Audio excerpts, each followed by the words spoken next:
5, 4,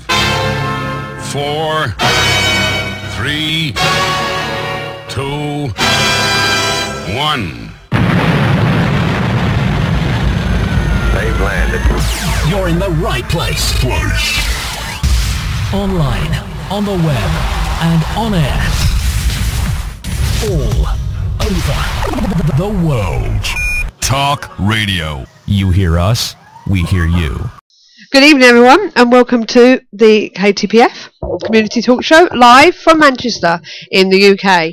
And tonight we've got a bit of a show for you. Anything can happen in the next 2 hours, literally. Couldn't it, Steve?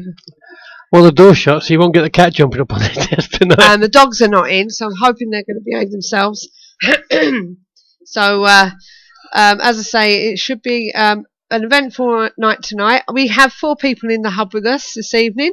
More about them in a moment. But just to let everybody know, just in case they are newbies tonight, we would like to say hello to everyone in cyberspace, to the KTPF Community Talk Show. My name is Suzanne. I'm Steve. And this show is one that our regular listeners like to say is like sitting down with a cup of coffee with a group of friends, and the person who said that will be on the show later. For those who don't know, back in 2007, Steve and I started the KTPF, which stands for Keeping the Paranormal Friendly, dedicated to helping groups and investigators alike. Our mission was to try and bring the paranormal world together, sharing our findings and help move us all forward, encouraging you to share information and advice, and most importantly, friendship. Remember, collaboration, not competition. So if you're interested in anything from cryptozoology to UFOs, this is the show for you. And if you have any questions for our guest, then you can call us later on 0844 414 3982, or maybe Skype us at ktpf.paranormalshow. So what's on tonight's show? Well, we have, as I said, 4 guests in the hub tonight, and they are Dave, Adam, Liz, and Zoe from Haunted Worlds. Good evening. Good evening. So you're from Haunted Worlds, which actually is where from? Bury and Oldham. Try hitting in mic. Bury and Oldham. They're not used to this, you can tell, can't you? Right, so they're from Bury and Oldham. At least we can understand him when he's here. Oh, yeah. Because it sounded like he was saying Haunted Wales on the phone. I know it did. He had very bad reception, I must admit. There's nothing wrong with my accent, then, Oars. So I hope you can hear us okay, and you're getting the screen okay. We had a problem with the live stream over in on Google. For some reason it can't connect to the channel. If you have any problems tonight, just refresh, and if we have any problems, we'll do the same thing, but touch wood, we don't have a problem tonight. Okay, so before we go on to our observations and talk to our guest, just to let you know, we've got George when you right, really. We've got George Stadalski, if I've pronounced that right. If I haven't, then I'm sorry, George. Coming on at 8:30 from America, somewhere in America. And he's actually in the chat room. Is he? And he's going to be talking to us as well about paranormal unity and his opinion of it. You got it right. Good. And also we'll be talking about what he does with his Parascience Journal that he has on every week, and he's also his radio show. So anyway, first of all, I'd just like to say hello to those in the hub. We've got Ed that's there, and Ed is one of Haunted Worlds, otherwise known as Shrek, apparently. Oh, right, okay. And we've got Andy 707, regular of ours, Andy Mercer. We've got Ghost Rider 2873. We have George Stadalski from Parascience Journal, host. And who else do we have? That's about it. And actually in the chat room. If you're not in the chat room, why don't you come in and join us? And see what happens. Okay. So hello to you all. Well, Steve, we've been away last week, haven't we? We have indeed. And we had a bit of a relaxed night, evenings every day and whatever. So we've had no computers, no stress, no telephone calls. It was heaven, wasn't it? I love it. I love it, but when you haven't got it, you want it. You know what I mean? When you haven't got a computer there and you can't check your emails. Well, we can do a bit on the phone, but the signal's lousy. I don't know. So, did you type that? I have the cameras set ready for you, Steve. I did. Oh, good. That's all right then. Because Shrek knows where we live, so he's coming over. Yeah, so I'm gonna set up the cameras. I think he was on about Dave there. Dave, so, then you better get home and set the cameras up, mate. I'm not there. We're sticking on YouTube. I was just asking because last week we had a bit of a problem when Mario became Shadow 1. That's why I was making sure that was you. That was weird last week. Was you on last week? No. I was typing away, and I know all of a sudden I typed something, and I hadn't been anywhere near it. Yeah. Somebody else had typed, and it came up with my handle. I don't know what happened there, and then he managed to rectify it anyway. Spooky. It was very spooky. Right, so on with the observations then, Steve. I mean, I'm with some of the tongue twisters. Tongue twisters. Yeah, okay. They like your tongue twisters. Well, John does. I don't know about everybody else. Okay, we're starting with the blackbird. The blackbird. Yep. So Jean with disaster. There you go. I probably said that completely wrong, but who cares? Beginning in early April 1986, the people in and around the little-known town of Chernobyl nuclear power plant began to experience a series of strange events revolving around sightings of a mysterious creature, described as large, dark, and headless man with gigantic wings and piercing red eyes. Oh yeah. I would like to know where his eyes were if he didn't have a head. But That's there true. you go. That's beside the point. People affected by this phenomenon experienced horrific nightmares, threatening phone calls, and first-hand encounters with the winged beast, which became known as the Blackbird of Chernobyl. Oh. And Andy's laughing himself silly over there. Yes. Andy, you mean Adam? Adam, yes. Yes, that's the one. That's the one. That's because Dave's doing his impression of a winged creature with no head and dark eyes. Ah, I see. And there's the link for you guys on that one. Okay, what we got next? Now, you can correct me if I'm wrong in a minute too, but I think Pig's Ghost Store's got selling these as well. Go on. There's a new paranormal trigger object featuring vibration detection. New paranormal device will be available to purchase from next month, which I think is already out, to be honest. From Paranormal Playground group leader and paranormal examiner John Albrecht developed a new trigger object to use on paranormal investigations. Pinky and Bluey tail bears are stuffed plush toys that will feature a vibration detector and an audio alarm that includes a wireless keychain remote for arming and disarming the device. Albrecht got the idea for the trigger object while on an investigation with extreme paranormal investigator Jim Kaufman at Sadamsville Rectory in Cincinnati, Ohio, on September the 14th, 2012. The teddy bear is the only paranormal trigger object that features vibration detection. The device also includes a remote keychain to activate and deactivate the alarm. There are similar trigger objects available that detect electromagnetic fields, but they are expensive and on the market for around $120 and upwards. Tail bear detecting vibrations, not electromagnetic fields. They can be purchased on Albright's site for $39.99. Orders will begin shipping in May. Pre-order now by clicking here, which I'm not telling you because you can't click there because I've got it. But here is the link. I think we've actually seen these on the pig site, haven't we? They've got a proximity bear made by Paralight Illuminations. Is that the same place? They're designed to use as a trigger object, a normal soft toy fitted with a proximity circuit which will alert you should the object be touched on the nose, paws or ears. An alarm with sound and red LED eyes will flash. And they've got a proximity pig. They had to have a pig, didn't they? No, that would be similar, but it's not the same. No. So, okay. Okay. What do you think to that, Dave? Would you use something like that?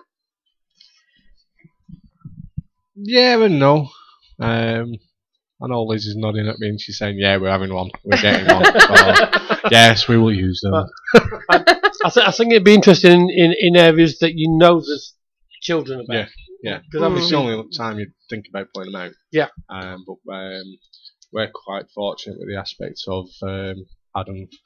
He's very technical minded, and I'm pretty certain he'll be able to build us our own version. Yes. No.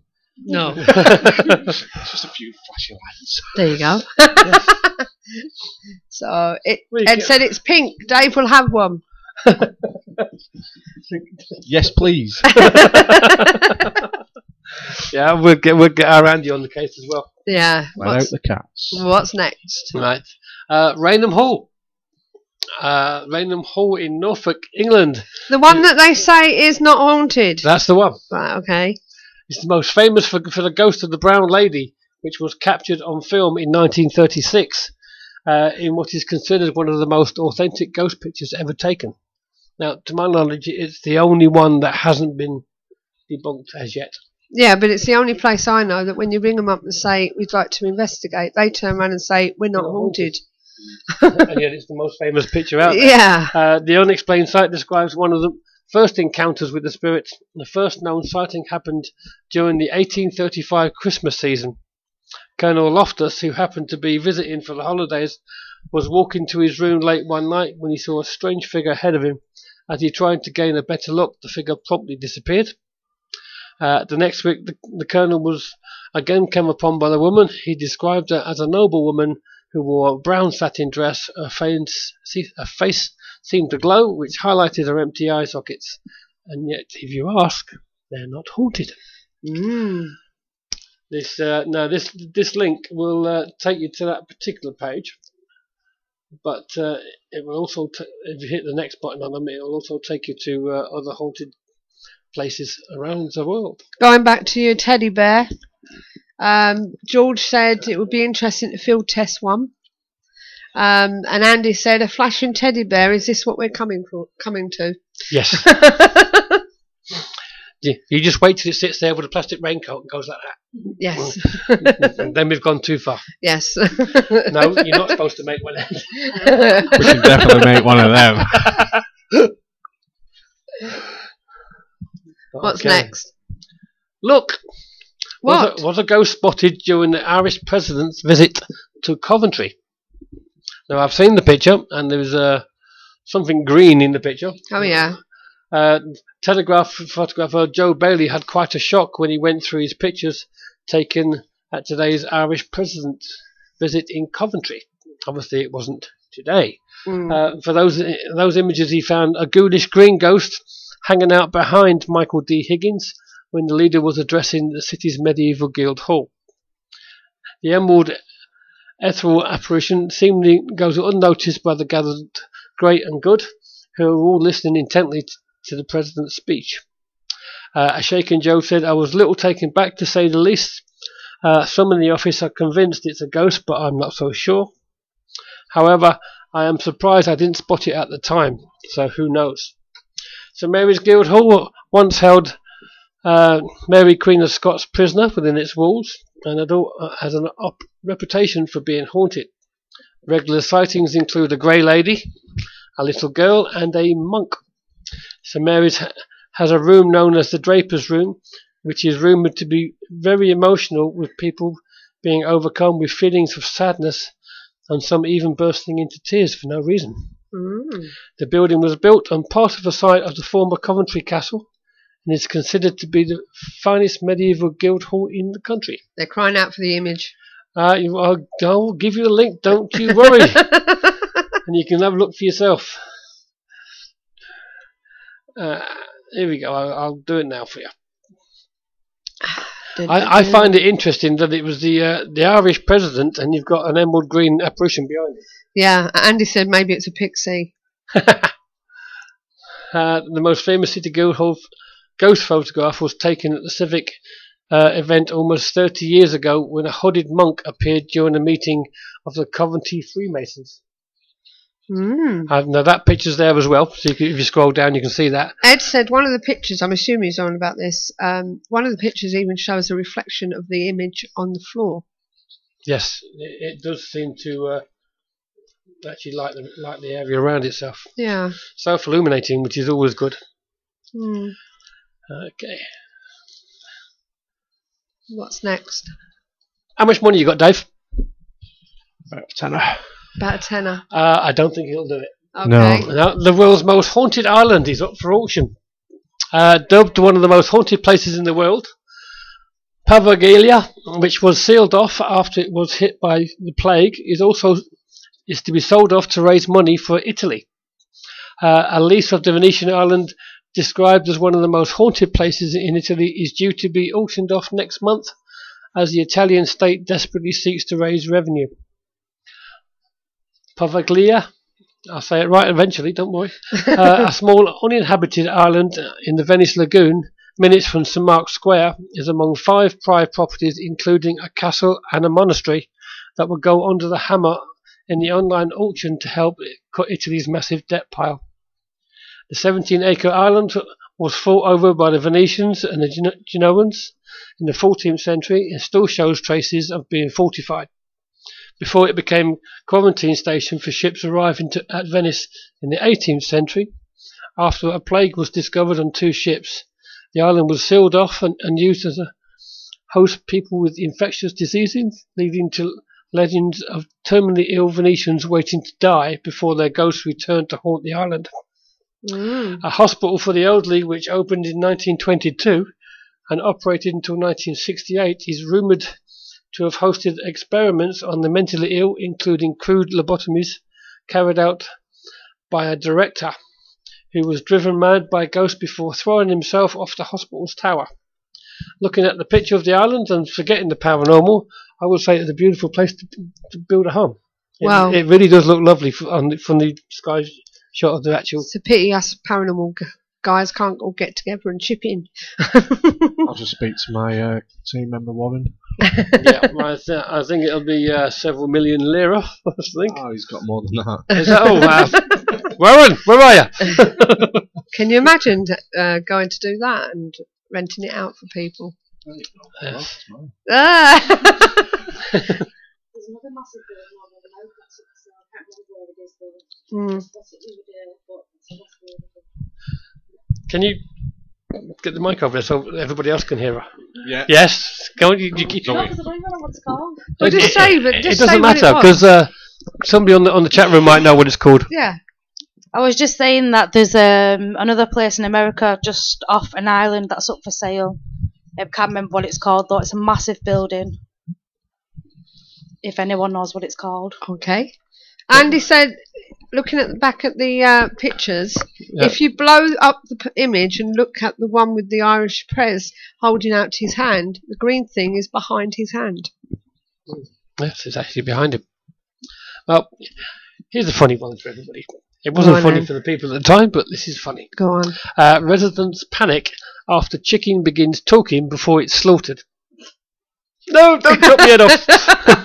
It's a story by Arav Sen. Residents of a small town in Nigeria have fled in panic. We've lost Dave. We love chicken tonight. Fled after chicken began talking in Arabic. It's even better. Oh. Before being slaughtered, police said. Benue State Police said that the incident of a talking chicken occurred at a local market in Makurdi. Residents living near the Wada market fled as the news of the talking chicken spread like fire. I heard that the police have taken the chicken into their possession, and that is why the police station is so crowded. Everybody wants to see the chicken talk. A woman who identified herself as she would identify herself, wouldn't she? Ashetu said the resident crowded the local roads. Police shot tear gas to disperse the crowd and clear the roadways for normal traffic. This was not the first time that an animal began to talk before being killed. Zalman Rosen and his worker Louise Novello of New York said that they were about to kill a fish when it began shouting at them. It said, "Watch out, and the end is coming," Rosen said. It was about to get smacked on the head, I think. Rosen admitted that in a state of panic he tried to kill the fish, injuring himself in the process, and ended up in hospital. The fish was finally killed by Novello and sold. George said there's an Al Qaeda KFC joke in there somewhere. So, and Andy said, it said I'll be clucked if I'll let you kill me. All the chicken jokes are coming out now. At least we don't get chickens anymore on our Skype. No, we used to get. It was really weird. We'd be carrying away, and all of a sudden you'd hear this clucking sound come over the air. People said the chickens were back. Chickens are back. Right. Don't know where it came from. Right, we're off to Highgate. Highgate Cemetery. Oh, yes. More mystery explosions in Highgate baffles experts. Those experts are scratching their heads over mysterious explosions in Highgate after dozens of residents reported hearing another loud bang this week. People living in the Shepherd's Hill and Archway Road area of Highgate said they heard a loud explosion noise similar to a bomb or a gas explosion just before 10 p.m. on Monday. Last week, the Ham and High reported that residents in Highgate have been hearing the loud booming sounds for about 18 months. Officers from Harringay Council noise team are investigating, but the local authority have been baffled by the phenomenon. Will Wheatcroft, 31, said he heard the latest very loud explosion while sitting on the sofa with his fiancée Stephanie in his Stanhope Road home. Really, it sounded like a car bomb or a gas explosion, he said. It made us turn around and say, what the hell was that? I'm glad he minded his language there. I expected to hear sirens a few minutes afterwards, but there wasn't any. After reading the Ham and High, I now understand why, because it happens a lot. Residents in Muswell Hill and Crouch End have also reported hearing the noises that are said to be so loud they shake the foundations of their homes. One Twitter user reported hearing another loud bang on Tuesday night at about 10 p.m. in Crouch End. A couple in Priory Gardens, Highgate, have contacted Harrogate Police about the sounds. They've ruled out, but after a short investigation, a spokesman advised residents to alert the council's noise team instead, unless it's an emergency. So in other words, the police don't want to know. Danish National Grid has ruled out gas explosions in the area, while UK Power Networks said that bangs could not be caused by an electrical substation in Shepherd's Hill allotments. Met Office said there was no thunder or lightning on Monday night, and Thames Water said the noises could not be caused by sewer repairs in Langdon Park Road and Northwood Road, Highgate. Harringay Council restricts building works to working hours. TfL is not carrying out any explosive works at the Highgate Underground Station and Archway Road. So we're left with the thing is what's making the bloody noises. Andy thought it might be methane from the tubes, from the tombs. From the tubes. Tombs. So I wonder what that could be then. There we go. There's your link. Could be plates. Yeah. It's somebody actually suggested that it was sonic booms from aircraft. Yeah. But, until it was pointed out that it would be heard in a larger area. Yeah. Rather than just that one. Well, that's my last one, Susie. Is that? It is indeed. There's been a lot of hype. Have you seen that video, David, on Facebook and the likes about the mysterious car that turns up on a junction? Yes. Yeah, the Russian one. That Russian one. No, that is good. There's been a lot of chatter about that, hasn't there? Whether it's been Photoshop or anything like that. Oh, right. Sorry. Sorry. I thought you were talking about that advert that showed a car bending round and then all of a sudden a face jumps out. No. There's a junction in Russia. Have you not seen it? I've not seen it. I don't do Facebook. Right. It'll show you it for you. But I've got to find out when I put it on. I got an image. Have a look on the. Are you on about the? Let me go back to that. It was actually in the Daily Mirror. Yeah, it was in the Daily Mirror. Let me go to Facebook because it's on our thingy page. There you go. Let me just find it while you're. I'm showing. Okay, I'm watching it now. Right, yeah, you watch it.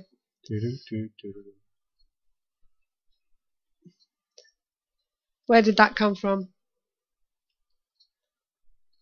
They slowed it down.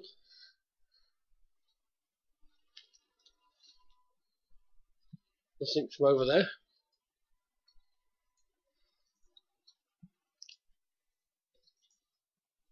Now. So where did that come from? What do you think, Dave? Do you want to have a quick look? Yeah, come and have a look. Oh, you've seen it? Have you seen it, Ben? Yeah. Come and have a look. Tell us what you think. See what you think. I'll put the link on there. Hopefully you can see it okay. If gonna, not, it's on the again, but it's, KTPF Community page underneath tonight's show banner. So we're just seeing it now. It's showing again.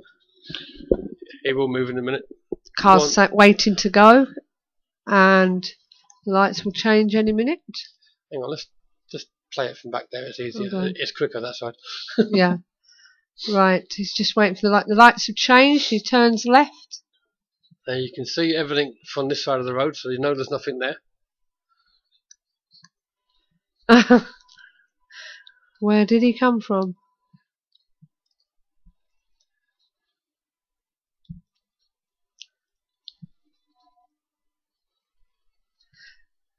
We're just looking at it now. Here she goes. Strange piece of what's the name?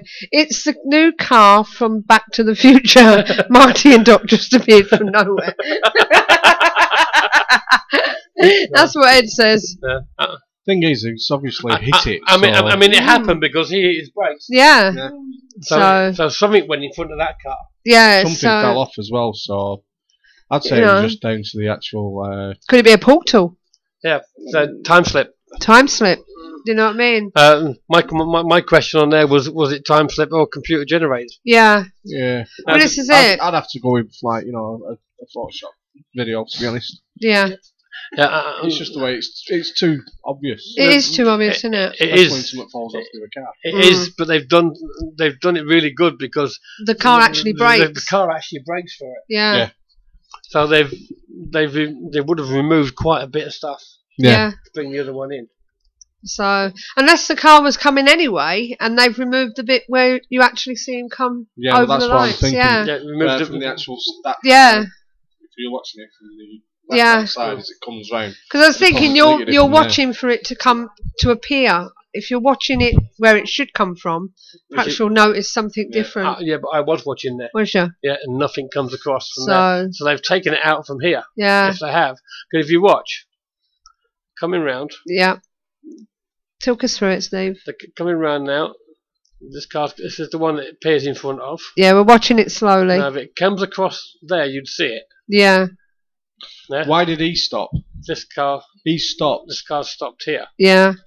But there's nothing there whatsoever. Yeah, it could be a cutout. The car to the right stops well before, more or less at the same time as him. So it's pretty obvious that they've cut that out. Mm. It's probably been edited out, so it's probably been debunked. Yeah, genius. Get in there. We had a feeling it was photoshopped or whatever. Yeah, I mean, when I put it on there, I said, "Is it computer generated or is it a time slip?" Yeah. So I think it was definitely Photoshop that. Right. Okay. Well, it's time to get our first guest on, and we'll see what he's got to talk about. I'll turn them down for a minute. Are you ready, George? I'm sure he is. So, ladies and gentlemen, I'd like to introduce you to George Stadalski.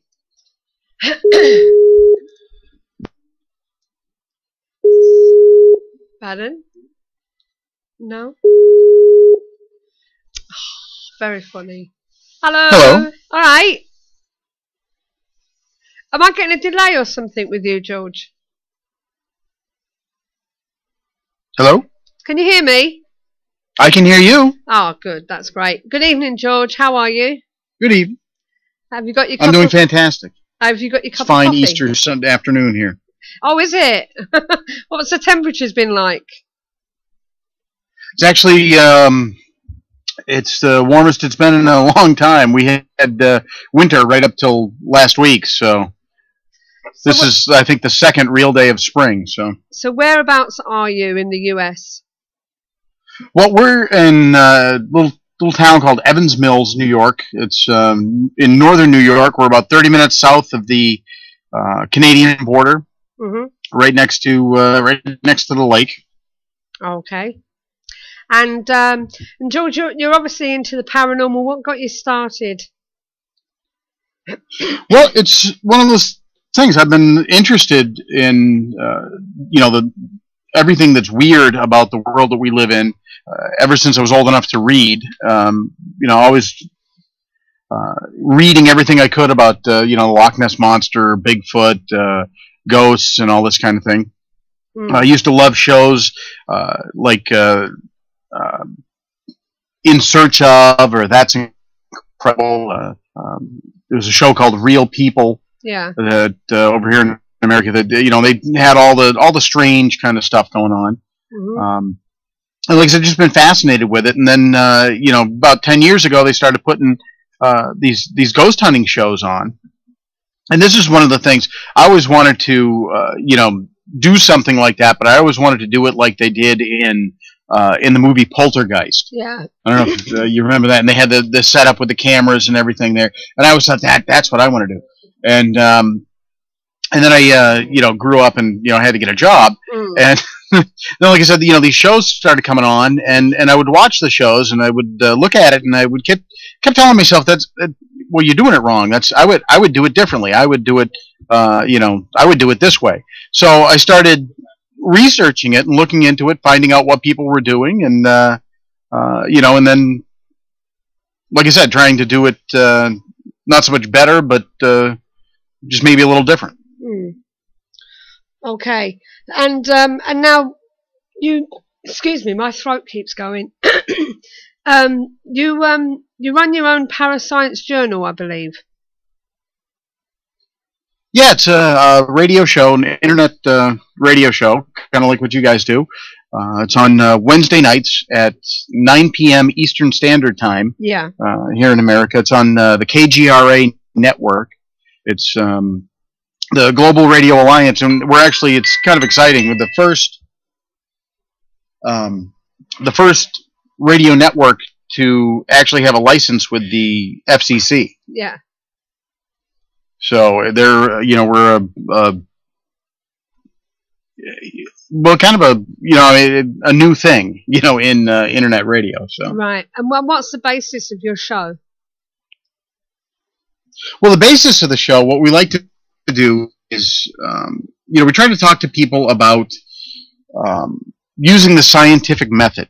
Yeah. And actually using the scientific method to research the paranormal. A lot of people, they get out and they buy fancy equipment. They get a really expensive camera, that can see in different parts of the spectrum than a normal camera can. They go out and buy a really expensive digital voice recorder, and they think that having this equipment makes them scientific. And the thing is that you start talking to them, and you start talking to them about the equipment and what the equipment does, and they can't even explain what the equipment is designed for. Yeah, yeah. And then when you start talking about what they're using it for, it's a thing where they're just mimicking the kind of stuff that they've seen on TV. Yeah. So what we try to do is we bring in people who, parapsychologists, people who are doing work in the field of paranormal investigation, and actually using the scientific method and trying to find answers. You know what I mean? To kind of separate, show people that are following the TV shows. And like I said, you get a lot of people that, they'll watch 10 episodes or 10 seasons of Ghost Hunters and want to call themselves a paranormal expert. Yeah. I understand that. We get the same over here. And like I said, again, you find out, what they're doing isn't really science, but they're using scientific terms. They're using technologically advanced equipment, but they're not using it right. No. There's a lot out there that doesn't know what they're actually using, as a way of equipment. They just assume they do, like you say, just by watching TV shows. And don't you agree, Steve? Yeah, they just seem to wave it around. They get a K2 and they wave it around the room and expect it to work. And a lot of people doing that don't know how to use it in the first place. No, this is it. So, But carry on. one of my favorites is people, have talked about like an EMF detector. They get a K2 and they'll walk around talking about how they just bought a new ghost detector. Yeah. It's not. No. It's a tool that's designed for find electromagnetic fields in areas where they're working. Yeah. And again, we use it, on part of a theory that's based on, an entity using, creating fluctuations in the electromagnetic field as they're manifesting or manipulating something on our plane. But it's not a ghost detector, and that's the thing is, it's I think a lot of times it's just a question of semantics. Yeah. With, this is it. Terminology, because there isn't really any kind of standard No. in the field. Now, you were one of the topics you wanted to talk about on tonight's show was para-unity and your opinion of it. Yeah. Can you elaborate I know a lot for of us? What's that? Can you elaborate for us, George? Yeah. A lot of people, like I said, that's one of the big catchphrases in the field of paranormal investigation now is paranormal unity. And a lot of people like to, they put up, little things on their website, talking, and post things on Facebook, and we're supporters of paranormal unity. Yeah. But I the more people talk about it, the more I have to ask what is paranormal unity. I mean, it's a concept that has no substance to it.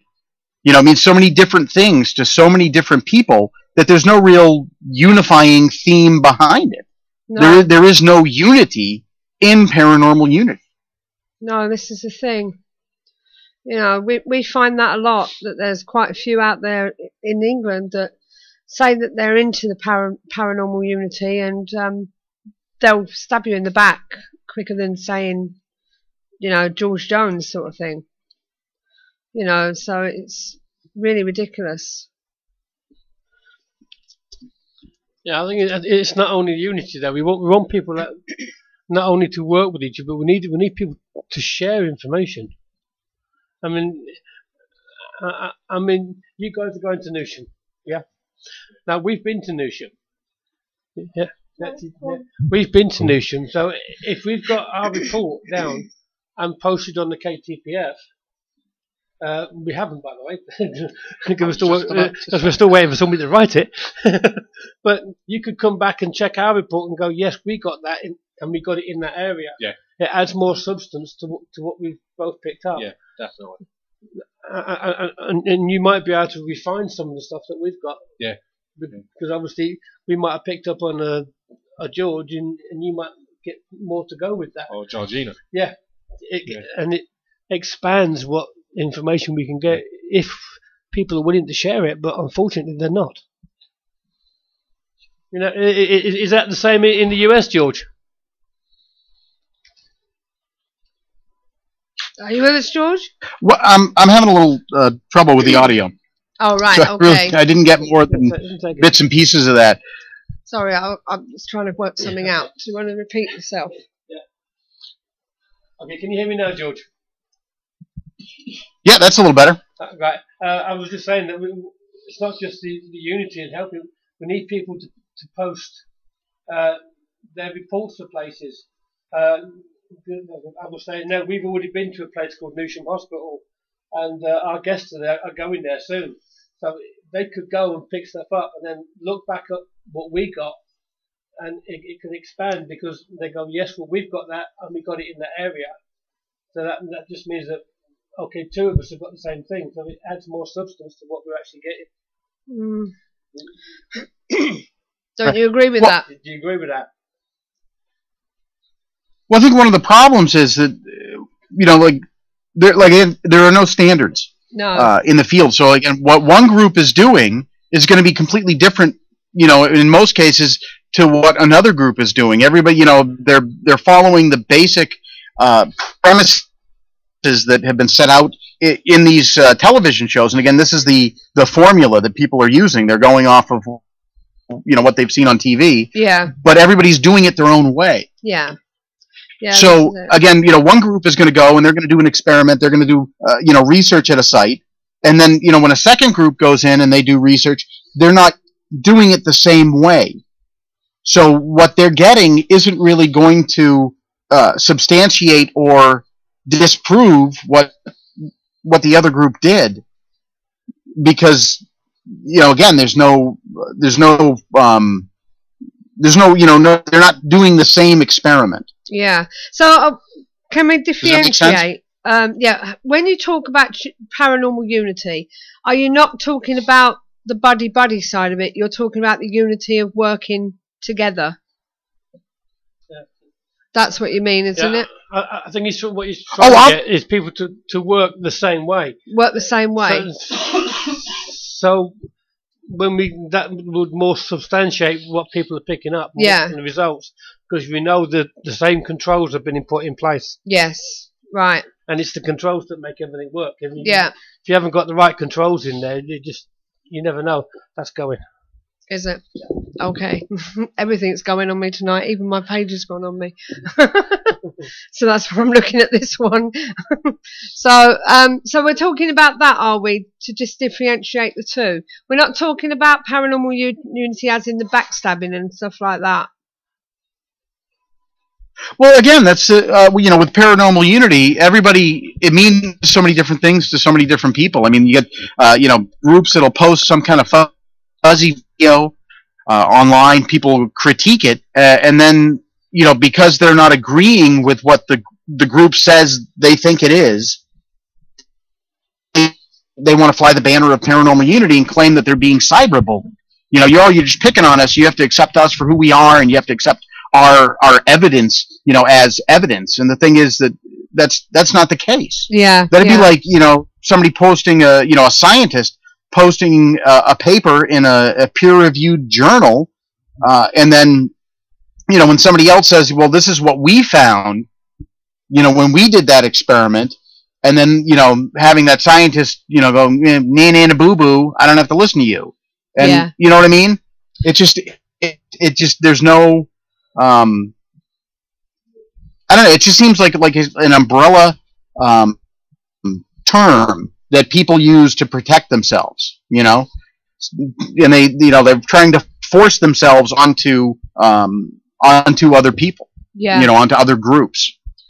And I blame the media influx that we've had of all these different shows, the paranormal investigation shows that we've been subjected to in the past decade. And again, it's a great thing because it's brought the field a little more mainstream and gained some acceptance for what people have been doing with the paranormal investigations. And it goes for UFO investigations, cryptozoology, and paranormal investigation or ghost hunting. But the shows have created an industry standard, it's almost insulting. The shows are putting forth every little sound and shadow as evidence. And again, I think that's a word that we're using wrong in the field.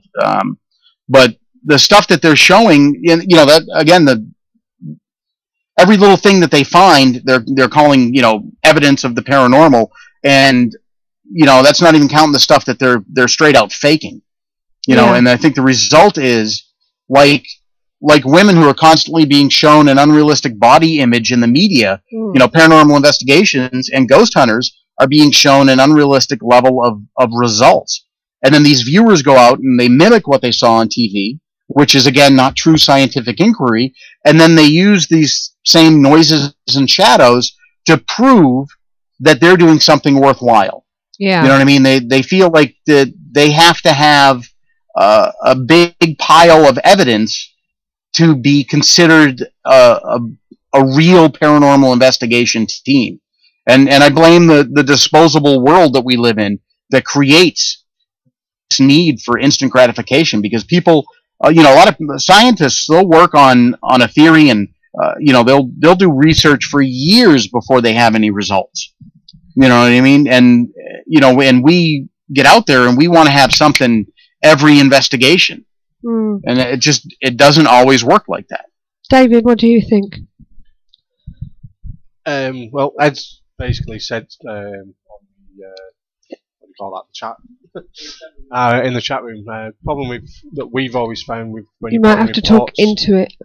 I am That's talking. better. Sorry. You were talking over it. Hey. The problem that people have with reports online, especially ourselves, is that as soon as you put something up, next minute everybody's reading that, and then they're going to go with the expectation that that's what they're going to see, and that causes real issues. I mean, Ed said about we had a so-called medium go with us a few years back, and she was sending all this information to Ed. She posted it all over.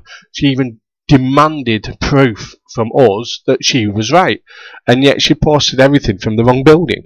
Yeah. And it was like, well, hang on a minute, this is that building, we went to that one, why are you telling us that that's that building? And it's all down to the aspects of, for us, when we post a report on our website as an actual report, it won't be for an investigation that we've taken members of the public to, or something for somebody to copy. It's literally, this was a private investigation for where we've investigated somebody's home, and that's what we've found. Yeah. And that's it. We go in with the aspect of, this is what we think it is. We try and get the client to understand that not everything is paranormal. 9 times out of 10, it's all down to your level of sensitivity to electronic magnetic fields.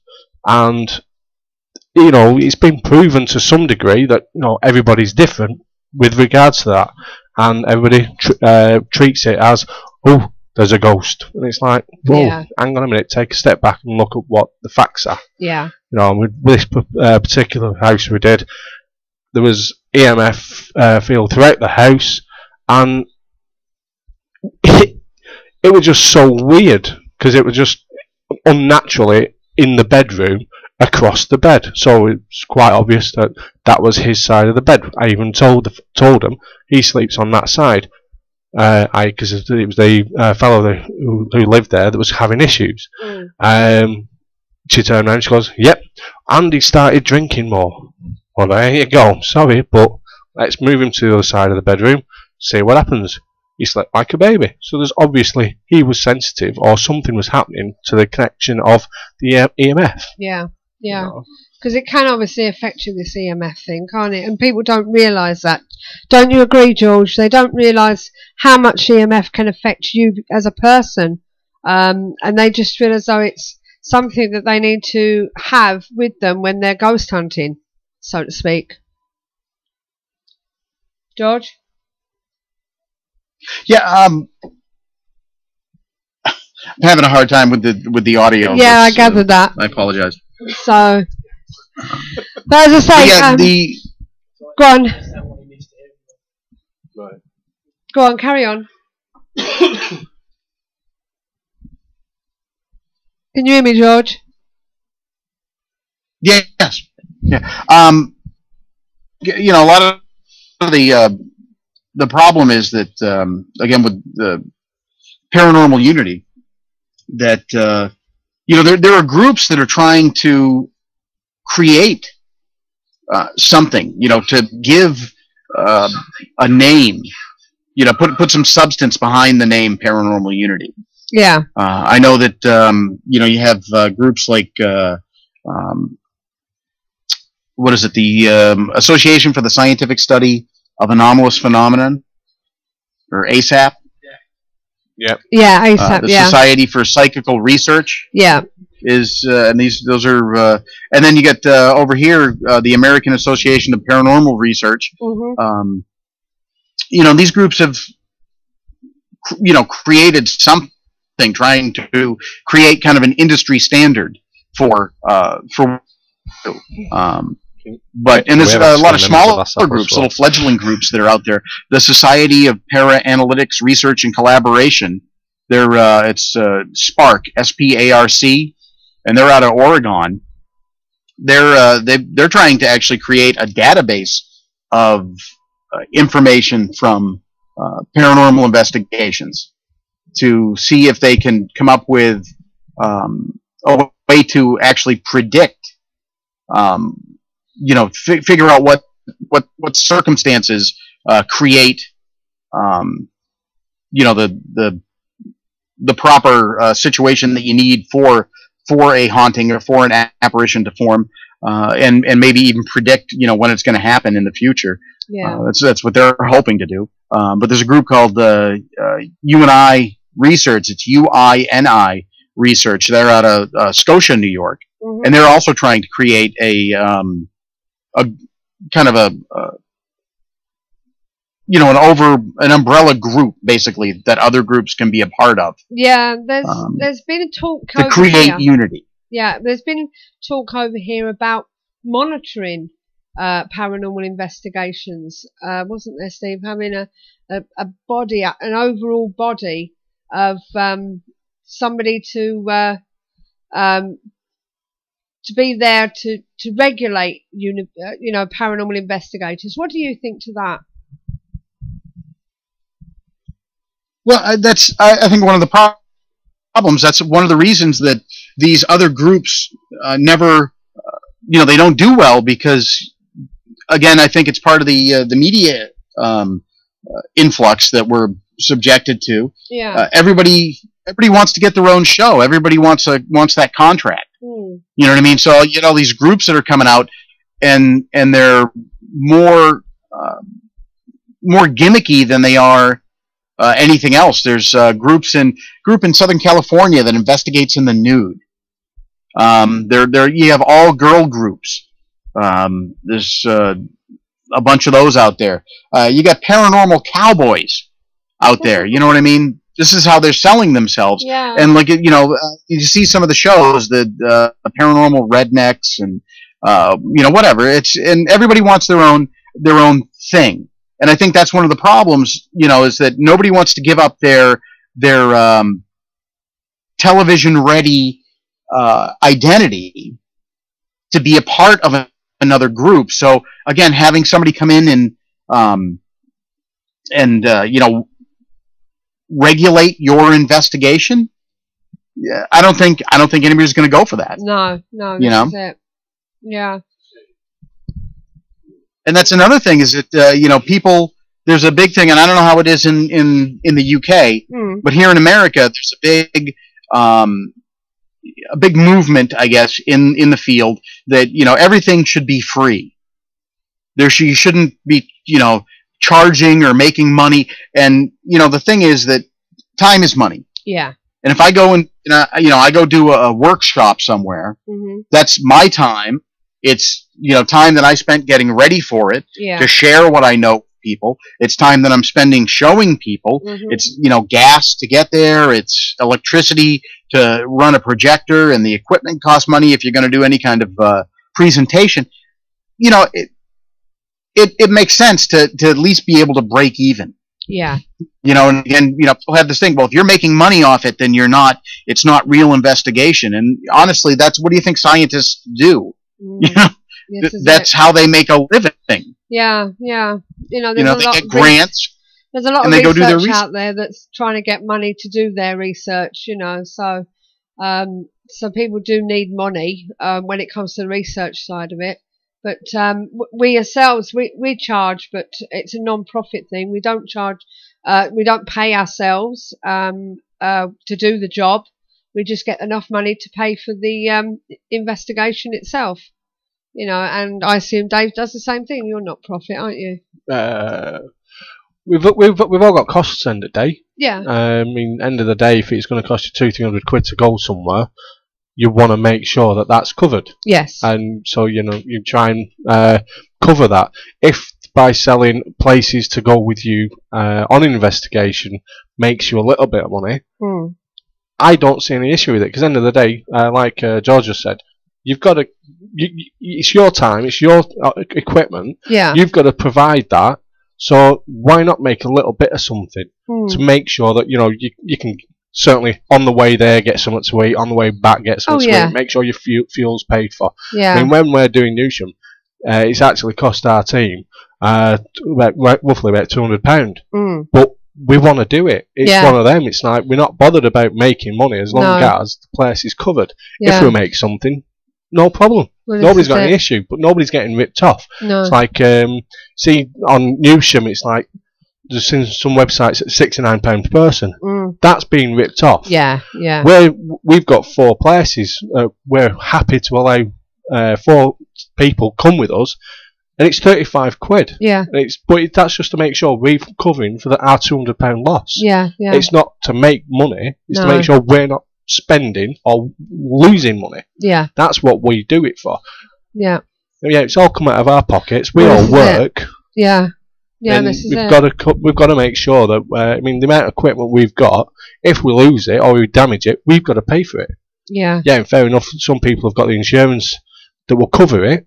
Not everybody can afford that. Well, we luckily can, and we're covered with it if something does get damaged.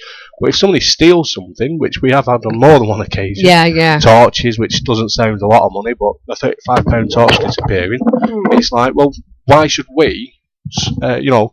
Sub that to somebody else to come on our investigation. Yeah. The way we've always looked at it sounds a bit funny, but if somebody wants to come on one of our investigations, use a spirit board, a Ouija board, push a glass around a table, we're quite happy for them to pay us £25. Yeah. And it's not being nasty in any way. It's like, look, you're coming to witness what we do. We'll show you what to do. Yeah. We'll take that step back, and if you push the glass, you've got your £25 worth. You know. So, well, you've just answered Andy's question, because Andy wanted to know, do you earn a wage? But obviously you don't. I do with my job. Look, I'm quite lucky because I'm in the security industry, so a lot of the equipment we've got is from that side. Yeah. I mean, I build my own infrared enhancements. Yeah. Adam builds his on the battery operated ones, for like LED. Yeah. All mine are plug-in, but mine are floodlights. Yeah. And I've built them, and it's like it's only cost me X. Yeah. But if somebody wants to buy one, I'm quite happy to sell it them. But it's my time and my equipment that I've used. Yeah, this is it. So George said he wished he earned a wage from doing this. See, this is it, doesn't it? Really, George. It's people do want to earn a wage, and there are some out there that do, because they call themselves companies. So. But you don't actually do investigations, do you, George?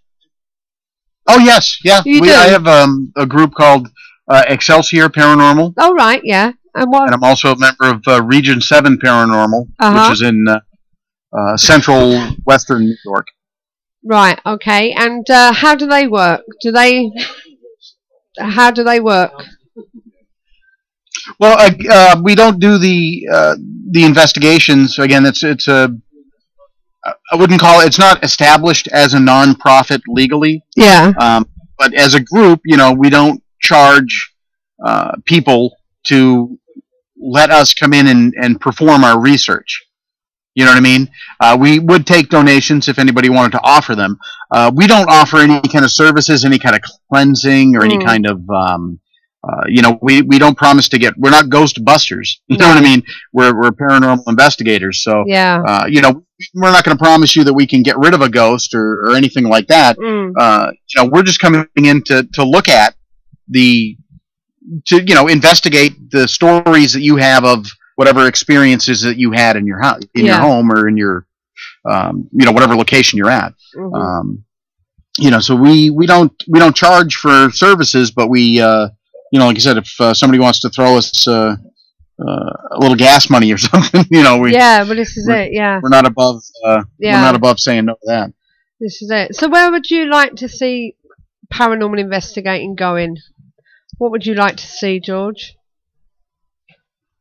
Well, again, I'd like to see. I'd like to see it get away from the gimmicks. Yeah. I'd like to get away from the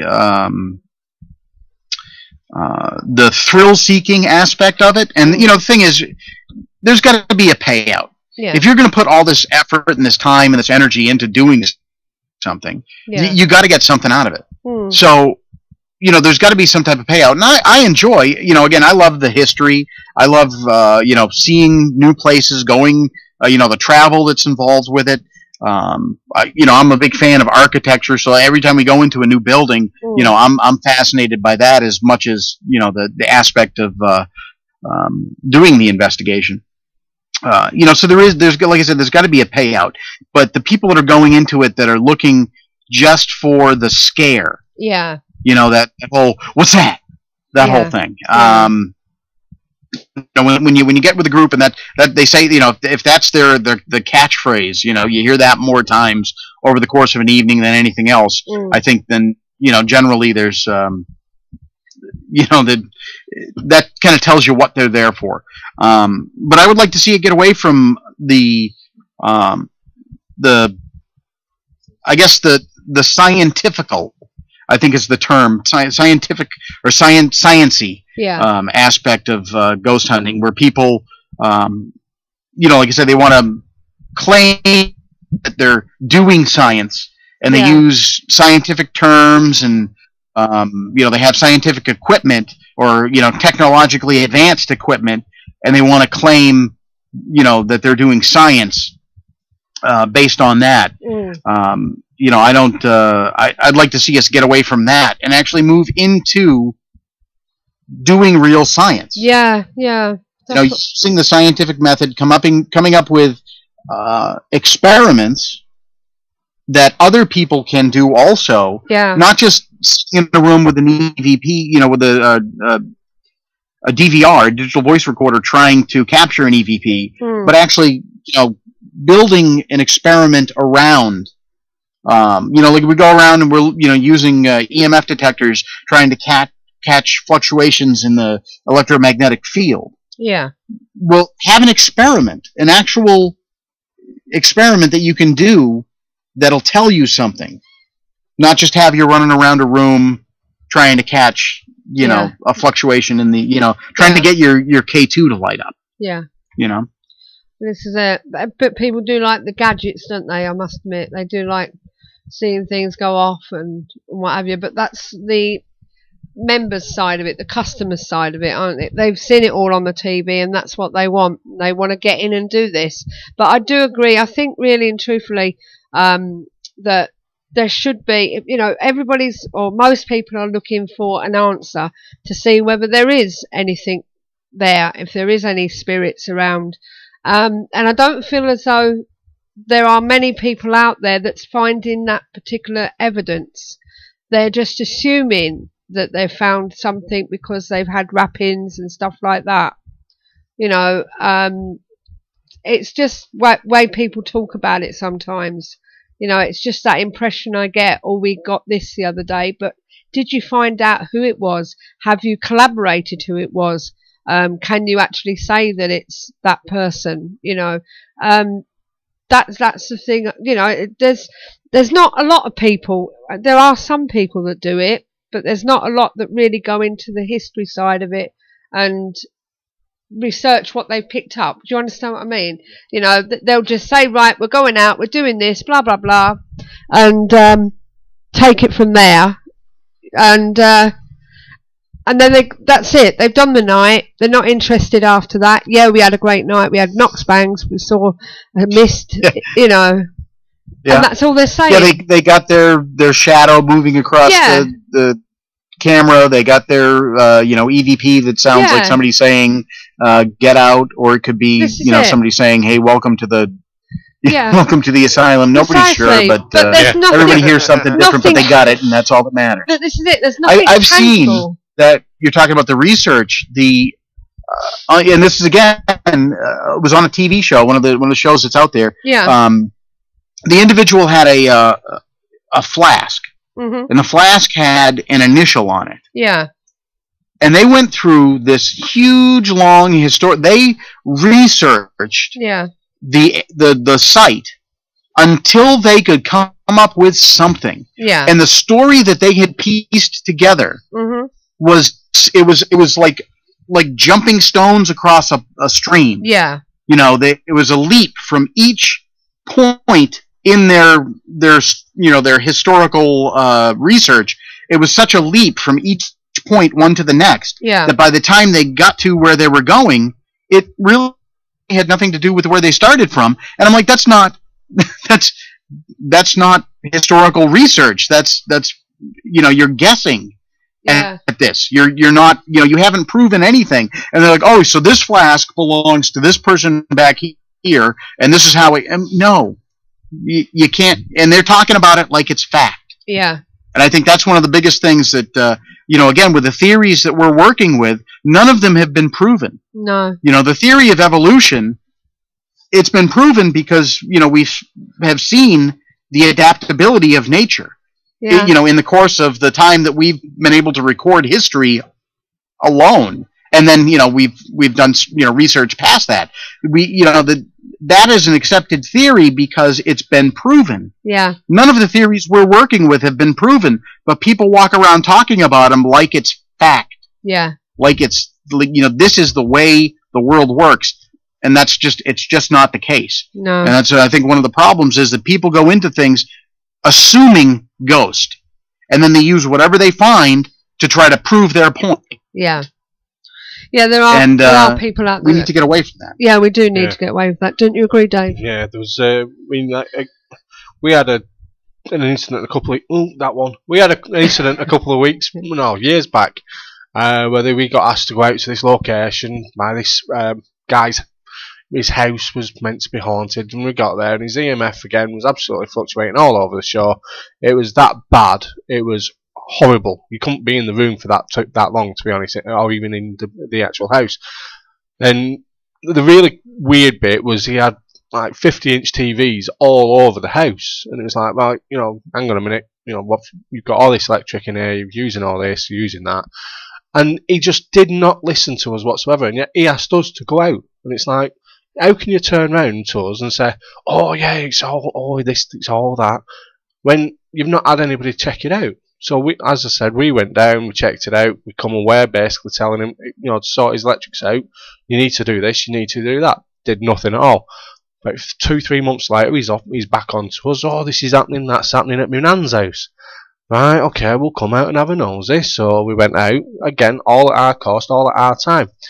We weren't bothered. It was just something for us to go and investigate with a private investigation sort of thing. So it wasn't that much of an issue for us. But then when we'd left the second time, suddenly they've become paranormal investigators after watching us, and it's like, well, hang on a minute. And then everything that we did, they tried to duplicate, but got it so wrong. It was unbelievable. They were starting up events and doing this, that, and the other. And it's like, how can you do? You can't do that. I even rung him and said, if you want to start your own group up, that's fine, but at least listen to what we've said. They were going around telling people there were demons in their house. And it's like, whoa, back off, And they were telling people they'd had their own investigation in their own house, and they found this, they found that, and it was like, you're on crack or something, you lad. There's something seriously wrong with you. And he just wouldn't listen. Next minute, he's got another investigation at somewhere we'd been, and everybody's contacting us saying, do you know anything about them? And it's like, well, what do you've got to draw the line, like what you're saying about backstabbing and stuff like that. It's like, for me, I'd rather tell that person that guy's an idiot, stay away from him. Yeah. But it's kind of, to a degree, it's kind of backstabbing. But when you look at the aspect of him going in, telling members of the public, this is happening, that's happening, this, and then stealing somebody else's photographs off another website, claiming them to be his, it's like, well, hang on a minute, there's something seriously wrong. We'll be getting a bit controversial later on. Oh, exactly. So there are groups out there that do that sort of thing, George. Even in England, I think it's all over now because of the popularity. Don't you agree? Well, and I think the popularity, it's gained, a little mainstream awareness. Yeah. So, where we used to be one of those things where, it was like a dirty little secret that people had. Yeah. I'm a paranormal investigator. I like to go out in the woods and look for Bigfoot. Now, it's kind of it's kind of cool. You know what I mean? And now you talk about it, and then, there's more people that are interested in it, more people that will admit that they're interested in it. And like I said, there's kind of a cool factor. And I think, it's amazing to me that a group of people would do that. what you were talking about, where you show them and then they start their own group using what you showed them and then doing it, differently. Yeah. And again, then they want to go out and tell people that their home is infested with a demon. That's irresponsible. You know what I mean? People are calling, generally when they call a paranormal investigator, they want answers. They want help with the situation that they're dealing with. And to have a group come in and just be, oh, you got a demon. Yeah. It's like, like the guy with he's got a dip in his mouth talking about your termite infestation. Yeah. It looks like you got a demon problem. Yeah. What? You can't just go around doing stuff. It's irresponsible and it's I think harmful to the people that have called on you for help. Yeah. That's it. Yeah. And then for a group to do that is just. With that so-called medium told the lady that she had changed. Oh yeah, we was asked to go out to a house investigation because somebody was having problems, and she was telling us that she asked us whether we charged, and we said no, and but we did say if you want to donate something for petrol, that's entirely up to you. But she was telling us that she had a group out previously. And the medium turned around and said he could see chains tied to her, and this demon was there, and he was chained her up, and he's metaphorically seeing these chains. And if you want me to, if you want me to clear it, it's going to cost you 30 quid per hour. You know what I mean? And that's ridiculous. You know what I mean? It's just ridiculous. People going in and saying that and scaring people. But they do. That's the thing is they'll come in and they'll, there are groups that'll say, we'll do an investigation, and the investigation's free, and it's like these websites with the computers. Yeah. You can get on and they'll do a free virus scan, but if you want to get rid of the virus, that'll cost you money. Yeah. And it's, to me, it seems like a scam. Yeah. It seems like, we're talking about con artists, not paranormal investigators, and I think that those people. First of all, if they are just trying to investigate the paranormal, they should be ashamed of themselves. Yeah, this is it. But if they're con artists, even worse, and they need to leave us alone and stop putting out bad vibes. You know what I mean? And ruining ruining it for the rest of us. The people that are actually trying to do good work. Yeah. Well, we got Adam here. He's going to give us his opinion. So, what do you think, Adam? Well, that's it. There are a lot of groups out there that go out there and they do ruin it for the rest of us. And if someone calls you into the house, you need to calm the situation. You need to calm them down. You don't go in and say demon. No. That's possibly the worst thing you could say. Mm. And the chances of them being right with that are practically zero anyway. Because how many cases are there, proven cases? Yeah. When you consider that nothing's actually really proven. Yeah. Where there was a so-called demon involved, or dark spirit, or whatever you actually want to call it. This is it. Yeah. So, George? Yes. So, I must admit, it's a money-making thing now, I think, when it comes to that sort of thing. When people go in and pretend, I think, in that circumstances, when you see it, it's just, I think it's just down to money making on that sort of thing, don't you, George? Oh, I agree completely. It's not. I don't think it has anything to do with looking for answers to any of the questions that we're trying to answer. I don't think it has anything to do with. I don't think it has anything to do with paranormal investigation. No, because at that point, when you're claiming that there's a demon or you're claiming that there's an angry spirit, and you say that you can get rid of it, now you're talking about facts. Yeah. You're giving people facts. There is a demon in your house. Yeah. I own a dog. I'm sitting in front of a computer. These are facts. Yes. You have a demon. That's a fact. Yeah. I can get rid of the demon is another fact. Mm-hmm. And that's what they're selling. And again, they're making money. It is either an attention issue, where they maybe they didn't get held enough as a child or something, and they need to have this attention, and they were trying to generate publicity for their group. Yeah. To get more notoriety, so more people that have these problems can consult with them and pay them to get rid of their problems too. I don't know, but I think it is. It's 100%. It's a moneymaker, right. And I think it's a business, and it's also a fraud, because there is no, demons are not scientifically proven. Ghosts are not scientifically proven. So if you're promising somebody that you can get rid of something that is not scientifically proven, you're perpetrating a fraud. Yeah, definitely. Whether you believe it or not. Yeah. Whether the person that's paying you believes it or not. Yeah. It's still a fraud, and I don't think it matters really which country you're in. If you're charging people for those services, then eventually, the FBI is going to come knocking on your door, or Scotland Yard, and they're going to be asking you questions about, why are you doing it? Well, unfortunately, it doesn't give everybody else a good name, really, because obviously people start tarring everyone with the same brush. And they'll think, oh, another paranormal group or another medium or something, that's going to be exactly the same as the others. Don't you agree? And that's the thing is, even the mediums have to say that what they're doing is for entertainment purposes only. Yeah, yeah.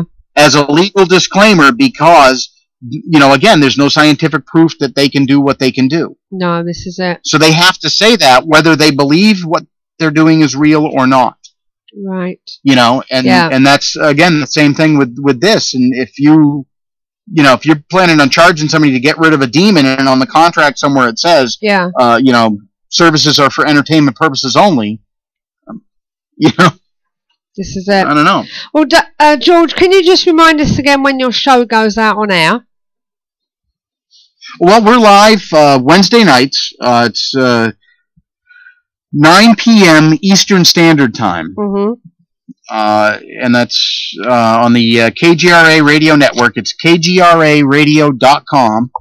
And then you go /chat room. Yeah. And you get in the chat room, listen to us live, and we're there every Wednesday night. Okay. And what's your next show about? Actually, the next show that we have, I'm going to be interviewing a gentleman named Al Santariga. His nickname is X-Files. Oh, yeah. Al X-Files Santariga. He is an experiencer, and he has experienced UFO. He's seen UFOs. He has seen cryptozoological type creatures. Yeah. He has seen ghosts. He has experienced a lot of different things. Right. It's interesting. His brother is an investigator. Yeah. Has written a few books. He's never seen anything. Right. And then on the other end, Al, he has no interest in investigating any of it, and he sees a lot of things. The purpose, one of the reasons I wanted to have him on the show, is because everything that we do as investigators is based on a story that somebody told, an experience that somebody had. You know what I mean? And that's the kind of what I wanted to get. Bring people back to. That's where every investigation starts. Yeah. Yeah. Is the story that somebody tells. Okay.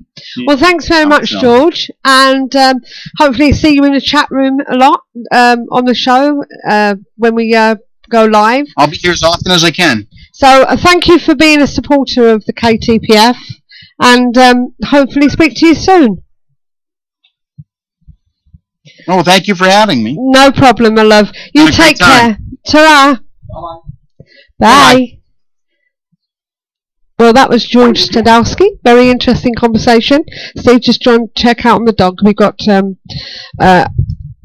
Staffordshire cross thing for the RSPCA.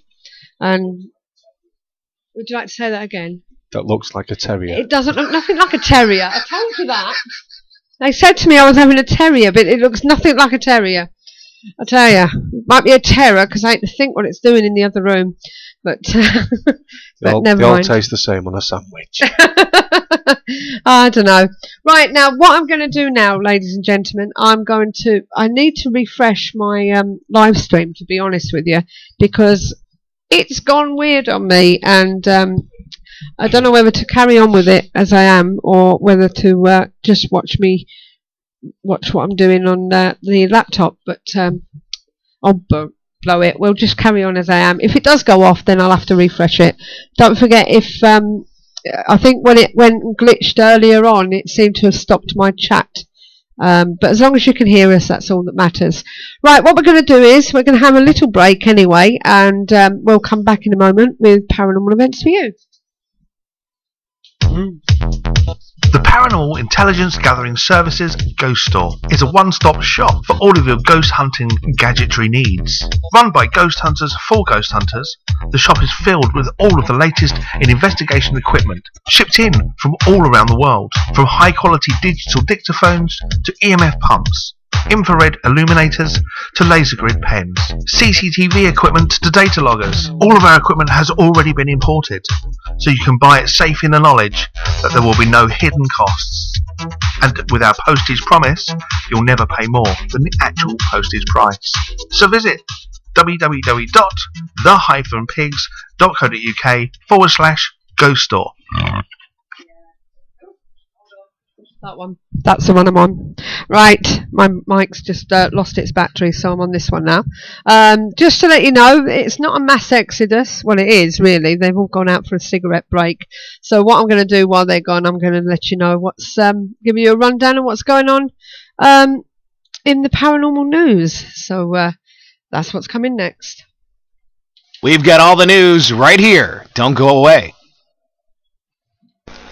Fed up of wading through the activities and events that other advertisers include? Find just what you're looking for at paranormaleventsforyou.com, your one-stop paranormal directory. Right, well, first up on the 25th of April, yes, it will soon be into May, we have a mystery commercial property in Middlesbrough. Some parts of the Middlesbrough have changed beyond recognition all over the years, but Linthorpe Road, being one of the earliest main roads through the town centre, up until 1934, would have been trams running up and down the busy street. But now it's a normal road, normal busy road. Simply Ghost Nights were called in to have a look at one of the shops, and they've decided to add it to their events page. So you can find out more from Simply Ghost at simplyghostnights.co.uk. 25th of April to the 27th, Colditz Castle in Germany. You can go with Compass Paranormal Events to that, if there's any places left, for an investigation at the location of over 1,000 years of history, from a castle to a workhouse to an asylum to a sanitarium, and arguably one of the most famous uses as a prisoner of war camp during World War II. So find out what's going on there, joined by Barry Fitzgerald from Ghost Hunters International, Ghost Hunters and Taps. Just contact compassparanormal.co.uk. On the 25th of April, our regular psychic supper in Leicestershire, Molly O'Grady's 14 Hotel Street City Centre in Leicester. They've got a night of mediumship. You can find out more at paranormaliuk.co.uk. And on the 26th of April, Hippodrome Theatre, Eastbourne, down there in the town centre, opened in 1883 and has a long and fascinating history. The building is long regarded as one of the most haunted theatres in the UK. Find out more from visiting www.the-pigs.co.uk. On the 26th of April, Doncaster Air Museum is next, where Simply Ghost Nights are going. During the Second World War, it was used by the RAF, proceeding with its was a civilian airfield. What is not realised about this site is there are reportedly numerous incidents of paranormal activity recorded in and around the many buildings. So check them out at simplyghostnights.co.uk. And don't forget, there's them 2 medium tours regular around the UK as well. You've got Tony Stockwell. He's got his tour going on. You can find out if you go to tonystockwell.com and click events, and also Derek Akora's 2014 Enlightenment Tour, his theatre tour. Find out if he's coming anywhere near you at derekakora.com. So check out the one-stop paranormal directory for more investigations and events, available now. ParanormalEventsForYou.com also offers banner advertising for only £10 per year. See our website for more details. ParanormalEventsForYou.com, your one-stop paranormal directory. Yeah, well, that's the events coming up in the next week. Because next week it's the last one of the year for April, isn't it? I can't believe we've gone through April so quick. Where are you? It's no good asking me a question if you don't put my mic on. Sorry. Yes. I can't believe how it's going so quick. 4 months gone already. I know, it's ridiculous. So You've only got ain't got long, and it's our anniversary next Sunday. Yes. What we doing? What we're doing? Yeah. We're talking to somebody which is a subject that I've really been interested in. Spontaneous human combustion. Ouch. Ouch. Yeah, I can't wait for that one. So that should be good. But more about that later. Oh yes. So I'm waiting for the mass exodus to come back in. But as I say, we was mentioned to find out from you if you know of any events round. When did she say she was going away? I can't remember now. In Kissimmee. Is 12th of July. So they're looking for events near Kissimmee. If you know any, George, let us know and we can pass that on. So as I said, there's not been much happening. Here they come. In the past week. Here they come. Here they're not come. He's just shot upstairs. Toilet break now. Yes. I don't know. So we'll have to redo the garden again by the sound of it. We've got to put some things back in, yes. Right. When you say some things, do you mean plants? I mean the dog. Oh, the dog. I'm going to put the dog in it. Have you shut her in the living room now then? No. All right. So as far as I can see, there's a couple of things knocked over and one plant's out, but okay. Can't see a lot till the morning, so. Okie dokie. So like getting the lights out. I don't know. Animals. She's obviously bored. She'll be bored when I get back. Right, so we've had George on tonight. He's been telling us his opinion about Power and Unity. We're going to be talking about Paranormal Unity in a different way when David comes back. When Dave comes back.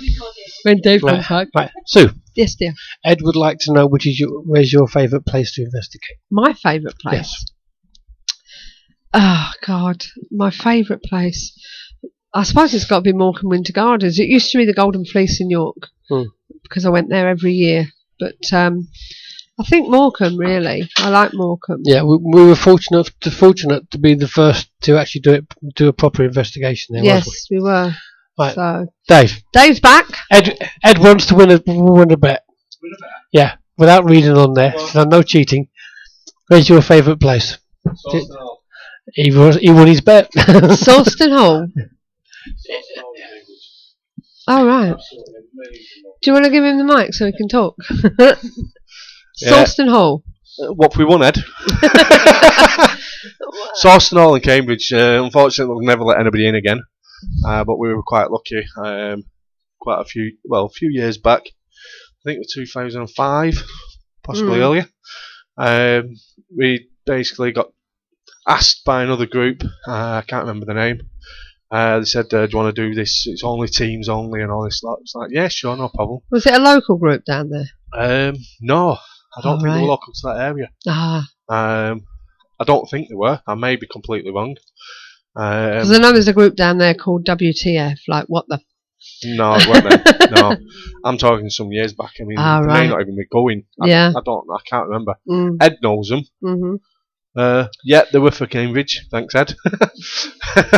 But basically, the building itself, the stuff that were going on in there, I mean, I'll be quite honest. I'm quite susceptible to it. It's like I'll go on an investigation if I see something. Fine. Was it run by Chris somebody? It was a couple. Right. Okay. A lass and a. Yeah, there you go. Well, Ed said yes. Andy said that he was there at the same time. Was he? Mm. Ah, right. George, just to let everyone know, George's favourite place would be Rolling Hills Asylum in East Bethany, New York, for him. I think that's how you pronounce it. Cool. Yes, Mog. It was Chris somebody. Yeah. Like I said, I can't remember. I honestly can't remember. I just remember bits. I mean, there's when I say remember bits, there was actually half the night that I can't remember. Right. Up until we think midnight, 1 o'clock, something like that. Yeah. I remember everything before midnight. After that, don't remember anything. Right. Which is odd because I've got a bloody good memory. What? It was one of the weirdest nights investigating ever. Imagine, right? I'm gonna make Ed blush. If you could see Ed now, you'd be blushing. We actually had a video of Ed. Imagine a big biker dude-looking chap, skinhead, goatee beard, really gruff, really ready kind of chap. Looks a bit like Shrek. Bawling his eyes out, stood at the window. He still denies it, but we had it on video. Bawling his eyes He was out? bawling his eyes out, just staring out the window. Wow. And then when we asked him what was going on, he just turned around and booted a chair across the room. Oh, God. Like okay. I don't know. But Andy says, do you remember a guy? Yeah. Yeah. Falling down the stairs. The medium picked it up.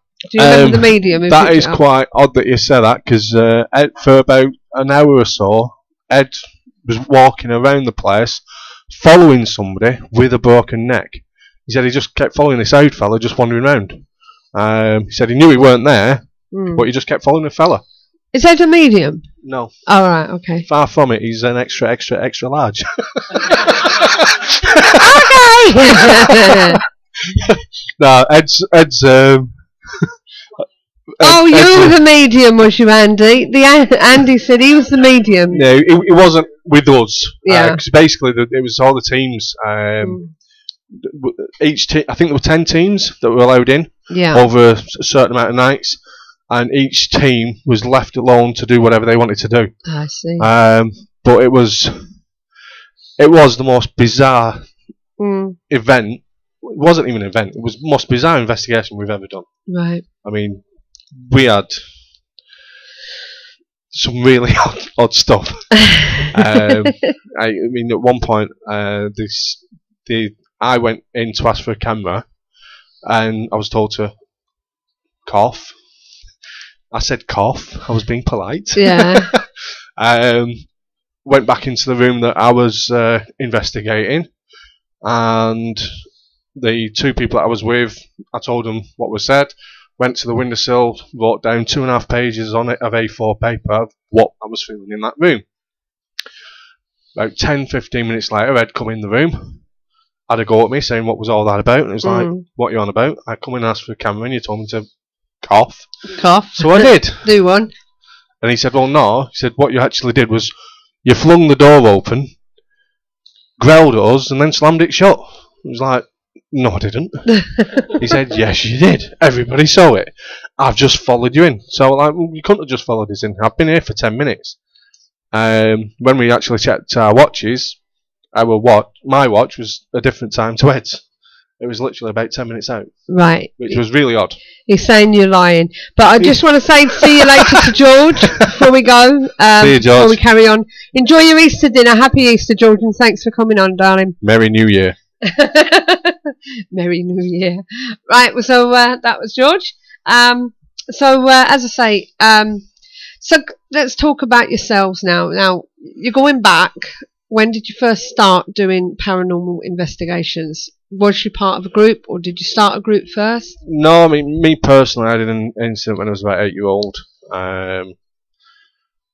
My mum likes to say I fell downstairs, but I've always said I was pushed. Right. But I was the only one up on the top floor. Uh-huh. It was just standard Victorian old bog standard 2 up 2 down house. Yeah. Ever since then, I've had a really keen interest in it. Done my own like little investigations here, there, and everywhere as you do, as going up from like being a kid to mid-teens. Then literally met up with Ed on an investigation that my friend was invited to for his birthday. It was my birthday had only just passed as well, so it was like, yeah, we'll go and have a good time. Yeah. And that's pretty much where it all began. It was originally called the Northwest UK Ghost Investigators, NWKGI. I've got a... There we go. Ooh, still got the original t-shirt. No, still got the original t-shirt. And it glows in the dark. Not many people can say that. But yeah, it was originally NWKGI. Always in their toys. Yeah. When it got to the point where we couldn't afford places, it was like, look, we're going to have to start going places that we're charging and taking public with us. Yeah. So, what's he said now? Yeah, it does. The actual name change was literally a joint decision between everybody at the time. Yeah. We did a bit of a competition on a forum, and this guy won a few DVDs, and that was pretty much it, going off memory. May have been a little bit more. Yeah, it was at Grich Castle in Wales. That was our first investigation that we met. Mm-hmm. And we've just gone from strength to strength. We're kind of like an in-between sort of thing from aspects of the medium side, the scientific side, and trying new things. We'll always, I understand what George was saying about the people see it on TV and then they go, right, we'll do it, but they don't understand. I get that because we see it on TV. Yeah. We'll sit down, talk about it, and go, right, it's for this, it's for that. Yeah. I mean, Adam's very kindly built infrared fittings for us. I've built infrared fittings. He's made his own dowsing rods, all at cost to ourselves, and we've just done it as a team. You know? I mean, if you ever want to buy an infrared enhancement, just let us know. Only £35. Our Andy has taken our own CCTV cameras. Oh dear. And he's converted it. Yes. Our Andy's converted our CCTV cameras. Yeah. We've got, because of the field that I'm in for my daytime job, we've got like, the highest res cameras you can actually buy now. Yeah. And they've cost us next to nothing. We've had tons and tons of cable given to us from my work, so all the equipment we get, we all basically put into a little kitty. Yeah. Every month, every member pays into the kitty, and that's what pays for our kit. Yeah. So if we've basically recently just decided and had chats with everybody, like if something gets stolen or something gets broken, whoever's equipment it is, rather than it being the kitty equipment. Say for instance, Liz lost her EVP recorder last year. Couldn't remember where it put. Possibly it been stolen. We don't know. No. We've decided now if that ever happens again, the kitty will pay for it. Yeah. Because it's her loss. Yeah. Not ours, but we'll help everybody out. Oh, that kind of thing. Yeah. And that's what it's all about, being a team. The team that we've got, I trust 100%. If anybody, you have to, don't you? Well, yeah. I mean, at the end of the day, you've got to. If I thought any of them was being a bit of an idiot, they know I'm going to tell them. Yeah. And the same with Ed. I mean, the amount of investigations we've done where you get a bit bored towards the end. When you got a public investigation. Luckily, we've been on our own. It's just been the team. Yeah. But it's like it gets to the point where you're like, the tiredness is kicking in. You want to sort of pep yourself up a little bit, and Ed pulls one of his little secret ninja acts and wanders across the room going do do do do. Oh yeah, fire exit at Scotland. Yeah, Ed can type that one. He said you still hate each other 12 years later. I don't hate him. I don't hate him. He's my little Shrek. I don't know. So now, Andy, sorry, Andy, that's your fault. No, your fault. How can it be my fault? His fault. Adam, now you've been with the team how long? What, 3-4 years? Yeah. And what made you decide to join? Well, I had some, as most investigators, I've had some weird things happen growing up. Yeah. One in particular, I couldn't have been any older than 13. Mm-hmm. I was getting sorted, getting ready for bed actually. Yeah. And I'd unpacked my school bag, put lunchbox on the middle of bed, don't ask me why. Yeah. But got this weird shiver up my spine, left the room, and the next thing I know, lunchbox is slammed against the bedroom door. Mm. Which sort of really... Yeah. That's really sort of stuck in my mind. I bet that was someone telling you to take it to the kitchen so your mum can fill it up for the next morning. Well, maybe I should have tried that then. But I mean, I joined the team on more or less a chance encounter with Dave. Yeah. I went in to get a new lock for the front door, and his engineer, who shall remain nameless, gave me the wrong size lock. Mm. So I went back in and Dave sorted it out, and we just started talking about DVRs and just paranormal investigations. And then when they reformed just after that, he asked me and a friend of mine, Chris, to join the team, and we've been with him ever since. Mm. And what about you ladies? Come on, Lisa. Liz, sorry. Liz, look at me. I joined the team about 2 years ago. Yeah. I've been interested in the paranormal since I was a kid, really. Me and my mum and dad and sisters lived in a house in Helston, down Cornwall.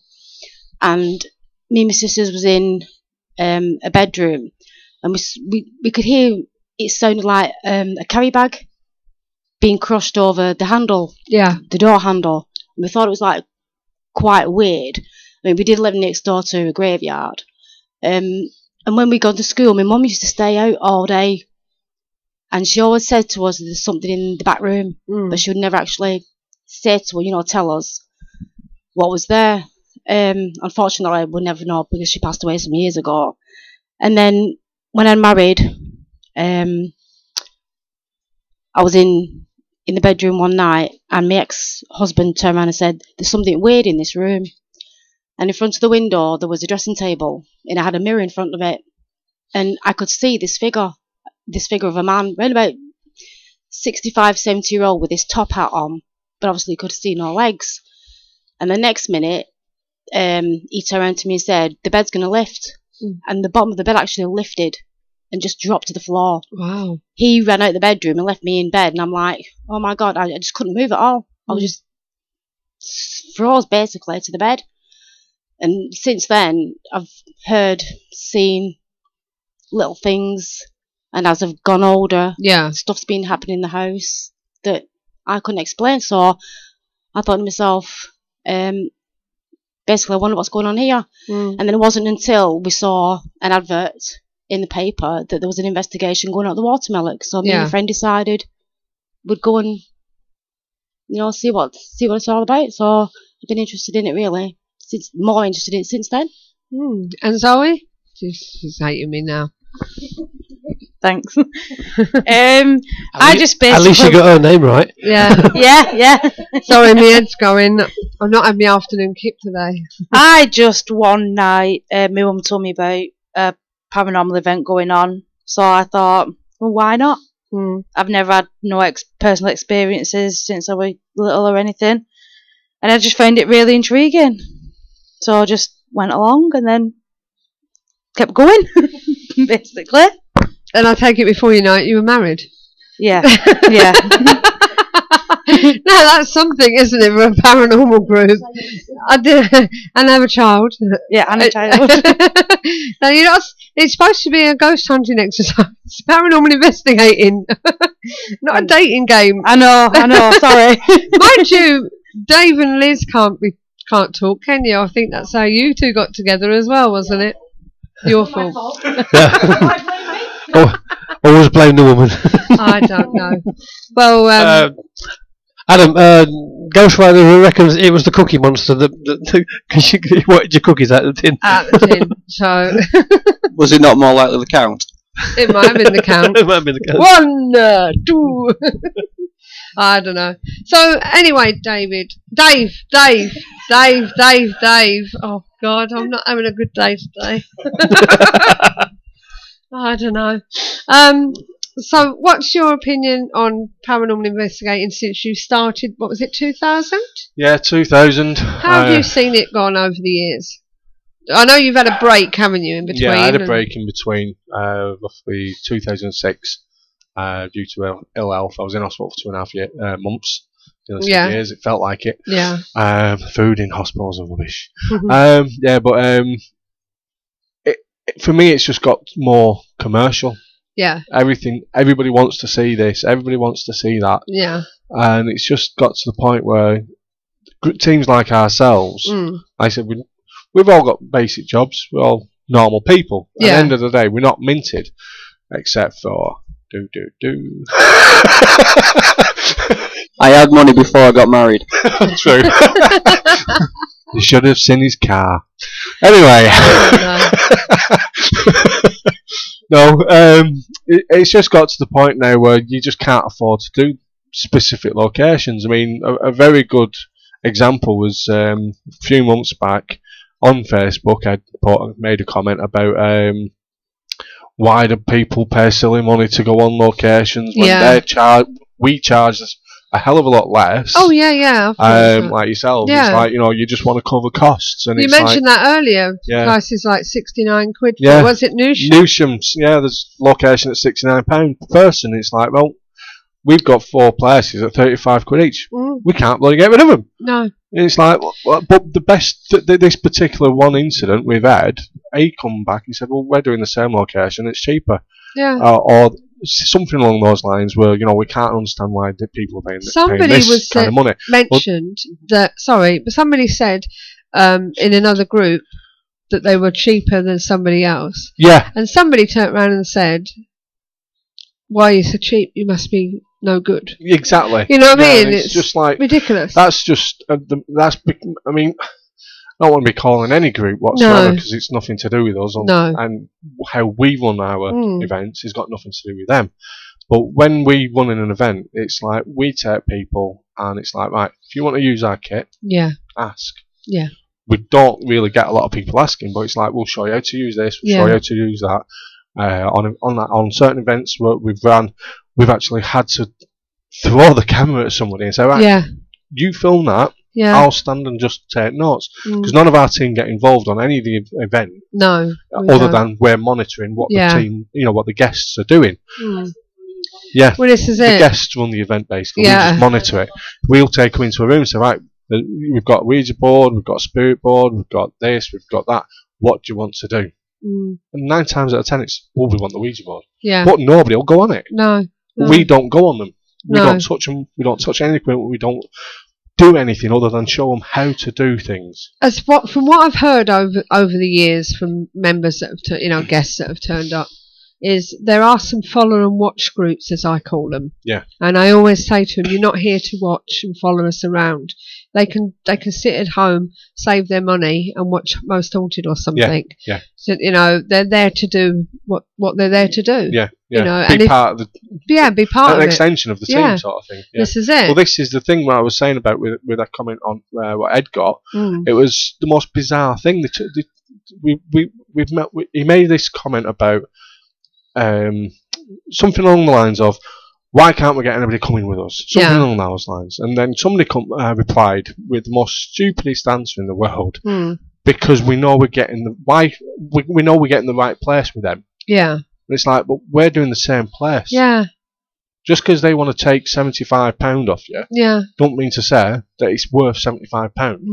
That, and it just got to the point where we're like, why would you pay £75 to go with a group that's well known, fair enough, when you can pay £30 or £25 to go with a smaller group and have more of an interesting night because they've not got 150 people as opposed to 20 people. This is it. And we keep all ours nice and we always go for if the building or the location is going to cost us X, we'll split that between 20. Yeah. If we get a few more than 20, that's Yeah. paid for my team going. Yeah. And Ed's team. We're all one team. It's not my team, but you know what I mean. It's covered for us, and it's covered our costs to get there and run the event for people. Yeah. That's all we're bothered about. But yeah. It's like a hobby for us. We don't actually go there to make money ourselves. As long as the location's paid for, then we're fine. This is it. Yeah. But it's like people who pay these like extortionate prices for the tickets might not get something on their night, but then if we do it cheaper on our night, we might get something on our night. But they're never going to know because they go for all the David places. Yeah. Well, the David groups that charge And more the bit money. that gets me, they sell out, or they say they sell out. Exactly. You know what I mean? I personally think that's a ploy. Yeah. Because they'll book a couple of locations, or they'll book the same location twice. Yeah. They'll sell it out at one, and then they're not actually doing that night. No. You know, that kind of thing. I reckon that, you know, it's all about how you sell a product at the end of the day. And I think some of them do that. I mean, we've got a thing that we're going to be looking at doing this year, and it's like it'll cover the cost, but from the aspect of people, you know, coming with us, it'll be nice and peaceful for them. You know, it's like we want to make sure everybody who's coming with us gets what we want them to get. Yeah. No, we always turn around and say, look, you know, we're not here to do any acting, we're not here to do anything like that. It's literally, you're running the night, you tell us what you want to do. And on a couple of occasions it's worked. Yeah. Some occasions you go and you get some idiotic people that just want to sit and watch. And it's like, well, we're not going to touch that. No. We're not going to do this. Here's the camera, here's that. And they just go, oh, I don't know what I'm doing. It's like, well, I've just shown you how to do it. Yeah. You know, and you're like, you just feel a bit put out that they've wasted your time as well as their money, as their time and money. Yeah. But as I said before, someone who wants to come on an investigation, puts a glass around the table, fine, pay me £25. Yeah. It's not me. It's you that's wasting money and time. Precisely. We're there to investigate. Yeah. You know, like when we're doing Newsham, we've got 25 people going with us, and that's it. Nice, happy, medium sort of. Yeah. We're allowed more. Oh yeah. But we don't want more. No. And two of my team are going out and doing the investigation. Yeah. And it's like they're doing the investigation for our reports. Yeah.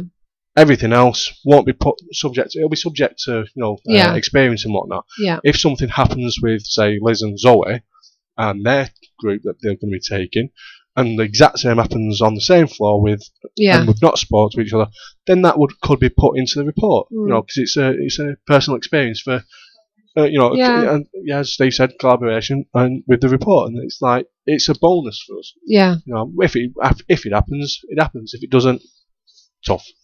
No, this is it.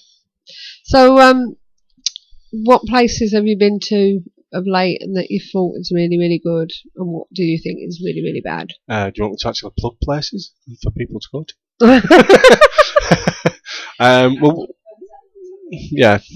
Tettenhall Towers. Yeah, Tettenhall Towers was a good location. First time we went, we had some really interesting stuff. Yeah. Second time was a little bit. We started there when they first started doing it, and I'm like trying to get back in touch, but like I said, she's a bit, I think she's just recently married, and What did you think of the doll's house? The doll's house. Don't lick the wallpaper. That's all we heard all night, and we were like, right, it's getting a bit boring now. But unfortunately, Zoe was quite chuffed with it. No, I'm joking apart. It was one of those. Doll's house was a bit of a get because I couldn't get into it. Too big. Too big. Yeah, the floor weren't comfortable with me stood in there. But there was a bit in there where you can actually skim through, but you wouldn't been able to. No. Yeah. But Liz could get through a mouse hole. She's only tiny. She's gone. Like if I was stood in front of Liz, you wouldn't see her. You know what I mean? Yeah. So, problem is, if you go through into that bit and something happens and you want to get out quick, you haven't got a chance. No. And he said a certain group that he used to work for was traded. We've traded very much on his name and charged more than others for this reason. So You know, it's just, for me, that's just like it's a bit glorified to me. You know, it's like, oh, look at me. Well, I'm sorry, but I'm not one to push things. No. But me and Ed have been on telly already. Yeah. We've done it. Yeah.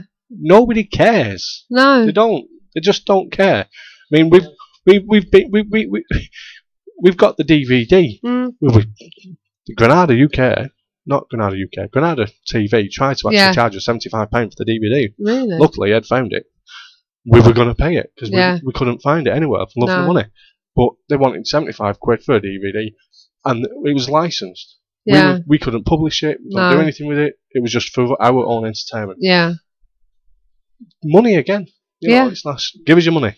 Give us your money. This it's like, is it. Get knotted. Yeah. It's alright, we've had worse than that on the show. That's one of my big gripes. Money with some of these places.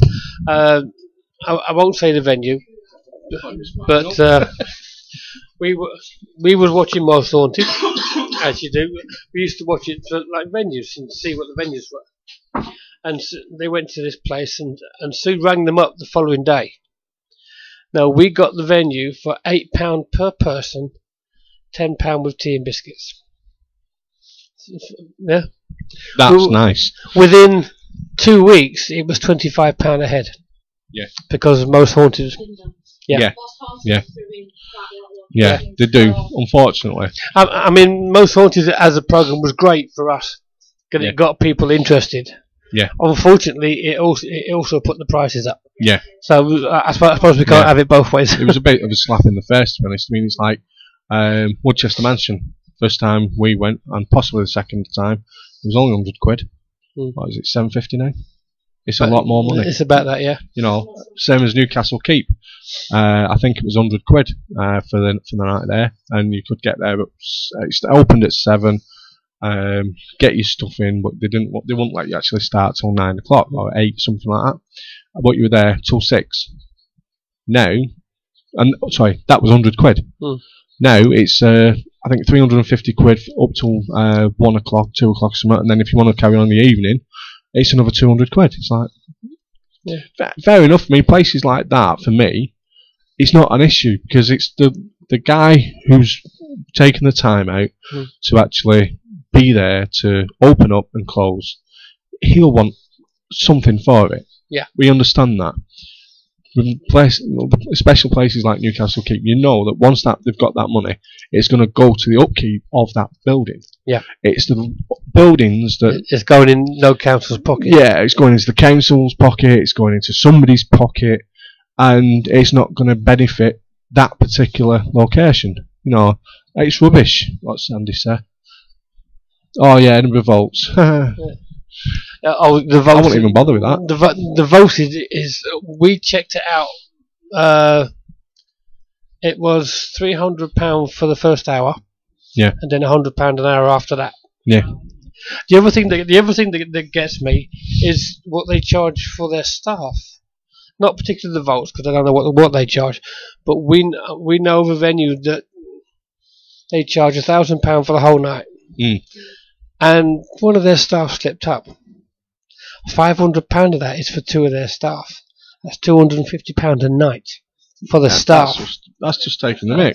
I mean, how many times, how much an hour are they on normally? Yeah, I mean, when you think about it, if we was actually charging the public for us, our team, our equipment, and us lot being there, we're looking at £2-3 grand to come on an investigation with us based on those kind of prices. You know, and it's just like ridiculous. There's no point in it. No, I mean, we like yourselves. I mean, if we know we're taking 24, we tend to price for 16. Yeah.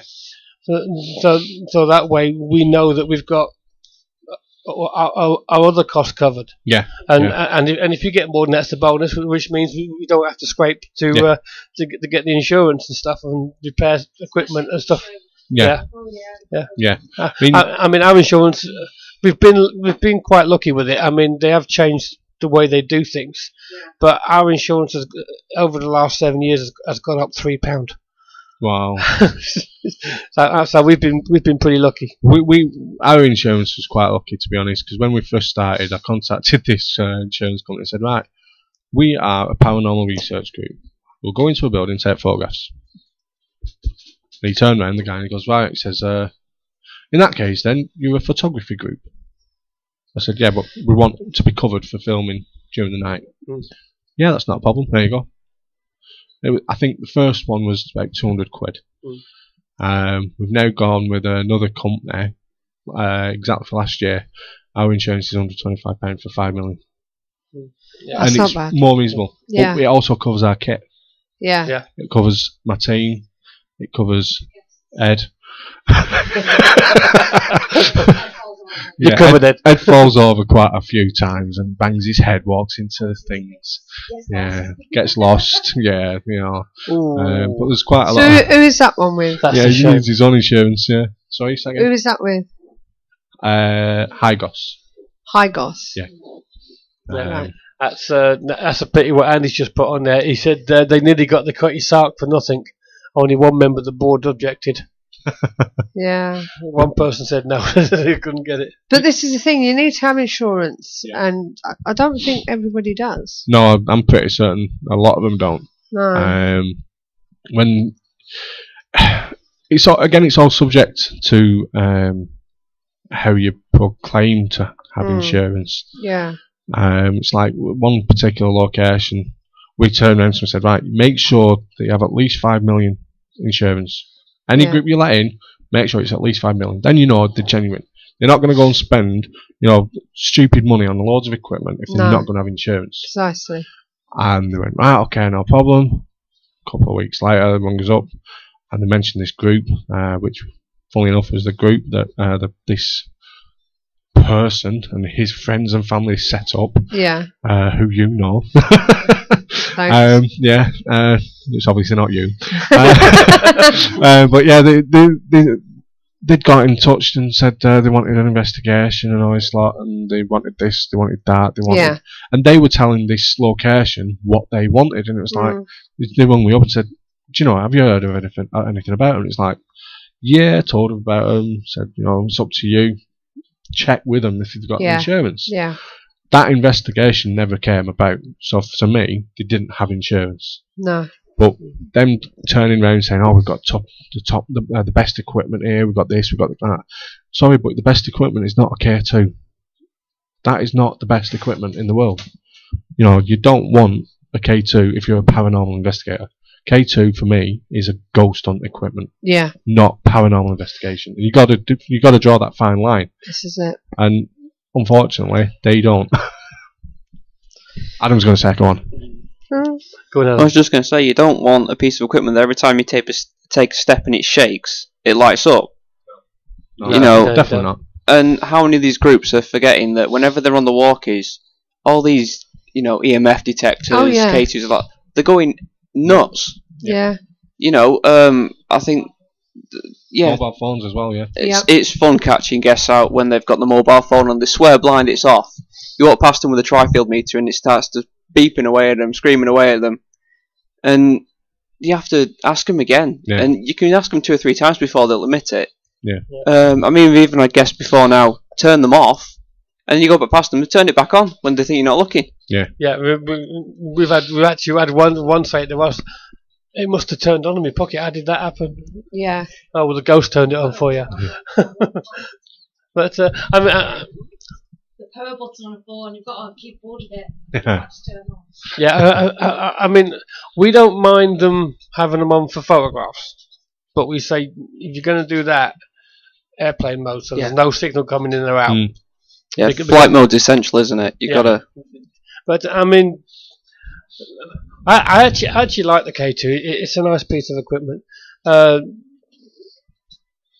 Obviously, if you're going to wave it around, the lights are going to come on. Yeah. You need to put it down. That's what I mean. It's subjective again. Yeah. It's like for a K2, you see them walking about on certain TV programs and they're waving them. It's like it's no wonder it's going to light up. Yeah, it will do. All you got to do is shake it and it lights up. When we got our first one, it was Sue's own piece of equipment, and we was at Doncaster Air Museum. because before that we were using guys meters.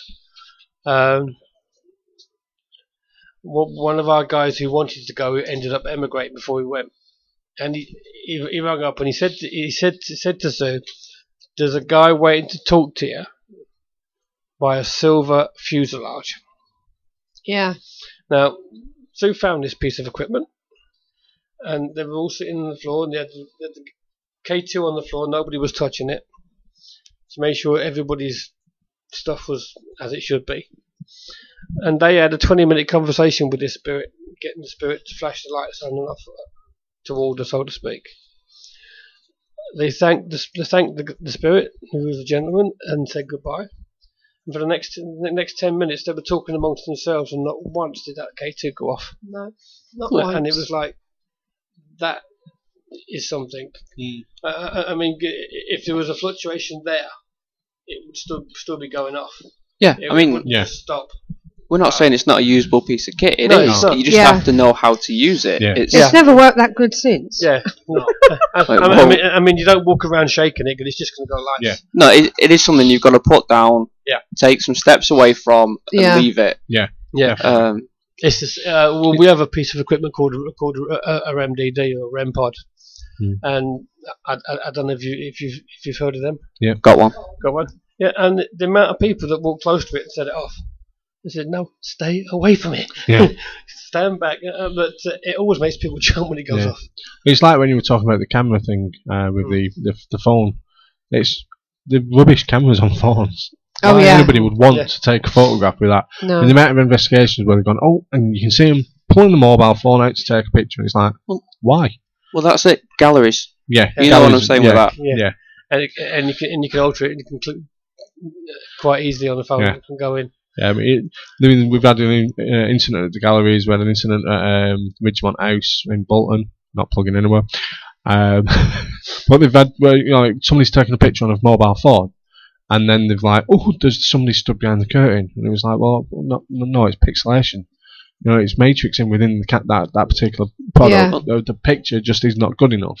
Yeah. If you'd have took it with a proper camera, spot on. Yeah. You wouldn't have had that. I mean, probably the only phone at the moment that's really decent picture-wise would be the MZ one, the BlackBerry Z. I think it's a crossover from BlackBerry and Apple, and it's got a 10 megapixel camera on it. It's about the best one out there at the moment, but they're always going to matrix no matter what you do. Yeah. Well, it's digital technology. Yeah. And, unless you're using 35mm, you're gonna get pixelation at some point. Yeah. I mean, again, looking about the cameras, even your Sony camcorders and whatnot. I've always said within our team and whatnot. Unfortunately, because technology is advancing that much now, everybody wants something small, and it's like the older, bigger cameras are the best cameras for night vision. This is it. I mean, it's the main reason we actually started building our own infrareds. Yeah. And it's like, I mean, my first set of infrareds, believe it or not, was with a 60-watt lamp, bog standard house lamp. That's all it is, in a specific unit that I've built, and there's nothing spectacular about it. I took them down to Cambridge. Used them at Source and All. Actually sold two at Source and All. I wonder if Andy bought one. and Andy's just saying there's a Samsung that's a camera as well as a phone. It's ultra high res digital SLR. You get no orbs on it. I mean, Ed is our camera guy. He's an amateur photographer, and he's really good. He knows what he's looking at. Yeah. I'm not going to big him up because he's listening. He's big enough as it is. Yeah. Well, he's smaller than me, but but he's like, if he can, he'll look at a picture and he'll be like, right, I know what this is, I know what that's going on, but he'll look at the whole picture. Yeah. I mean, he does all the Photoshop. He does that, so he knows what he's looking at. And I don't think there's ever been a photograph where he's never been able to go, actually. Yeah. Quite a few times I've seen him go, that's odd. Yeah. And that's his. As soon as he says something odd, everybody knows there's something that he can't understand or get to grips with why he's doing that. But he won't just go, that's odd, and leave it. No. A couple of weeks later, he'll turn around and go, there you go. you figured it out. Yeah. You know, and that's what you want. That's research. This is it. So, where are you off to next, guys? Home. Home. McDonald's. McDonald's, just round the corner. Yeah, we've got Mill Street Barracks coming up. Yeah. That's we've actually only got 2 places left. Right. We basically, because Mill Street Barracks is a nice, cheap location. Yeah. It's literally going to be the case of the team. We've got 4 members of the public. We're going to have another 2 members of the public, hopefully. Yeah. And then that's paid for. Yeah. We've kept in within their budget of what they want as a minimum requirement. Yeah. And it's not cost us a fortune. No. We're paying for that out of our kitty, minus the cost of the 4 places that have been sold. Yeah. And we're happy with that. We don't want 30, 40 people coming on us, because you just can't use that. No, if you catch anything, you can't use it. You can't No. put it forward as any kind of evidence for the paranormal. No. No, we try and take 24 people. Yeah. At most, and then we split it into 3 groups of 8, and get them as far away from each other as possible. Yeah. Like so that's how we don't interrupt London, each other. Scotland. So where? So where are you after Mill Street? After Mill Street, we've got Newsham, and then the Watermilk says it. Yeah. He's put it on the jam, Newsham again. I'm going to say it. I know I've said it a couple of times tonight, but we've got 4 places left at £35. All we want to do is cover our cost. Yeah. What were you saying, Ed? Adam? Just telling you, remind him of the date for Newsham. Oh yeah, the date is the 24th of May. 24th of May. So not long. And Mill Street Barracks is the 3rd of May. Yeah. And then after that we've got the Watermilk in Bolton. That's 28th of June. Yeah. Again, all we're bothered about is covering our costs. Yeah. That's all we need to do. Yeah. We don't overcharge or anything. No. But we're basically looking at what was he put? Is £35 for £35 each. We've got 4 places left, as I said. Not Mill Street, the next one. Watermilk is basically £30 per person. Buy one, get one free. Right. Ooh. Okay.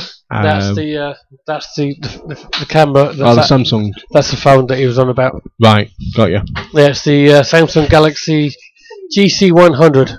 A ghost just let the dogs in. Yeah. It's actually a camera first. Right. If it's a camera first, then I can understand that being a reasonable camera. It's a camera first and then a phone rather than the other way around. Yeah. But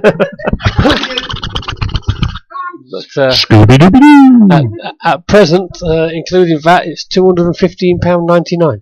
Yeah. If you think, now think about it. That's a camera. That's a phone. Yeah. If you had that the other way around, like Apple, it would be £500. Yeah, true. So it's not bad, is it? No, it's not too bad. When you look at it that way. But when you're paying £35 for 700, or in fact, no, it wasn't 700. It was 1,000 TVL infrared camera, which is what I sell. Adam, do you want to shoot over and have a quick look? What's this about your camera that you're selling? Come on, tell us about it. It's because that's the new one. I'm basically in security. It's a camera first, and then a phone. We install CCTV, and basically I can sell 1,000 TVL cameras for £35 each plus VAT. There you go.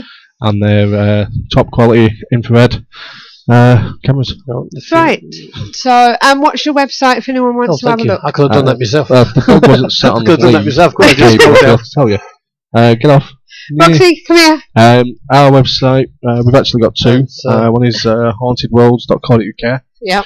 The second is haunted-worlds.co.uk. Yep.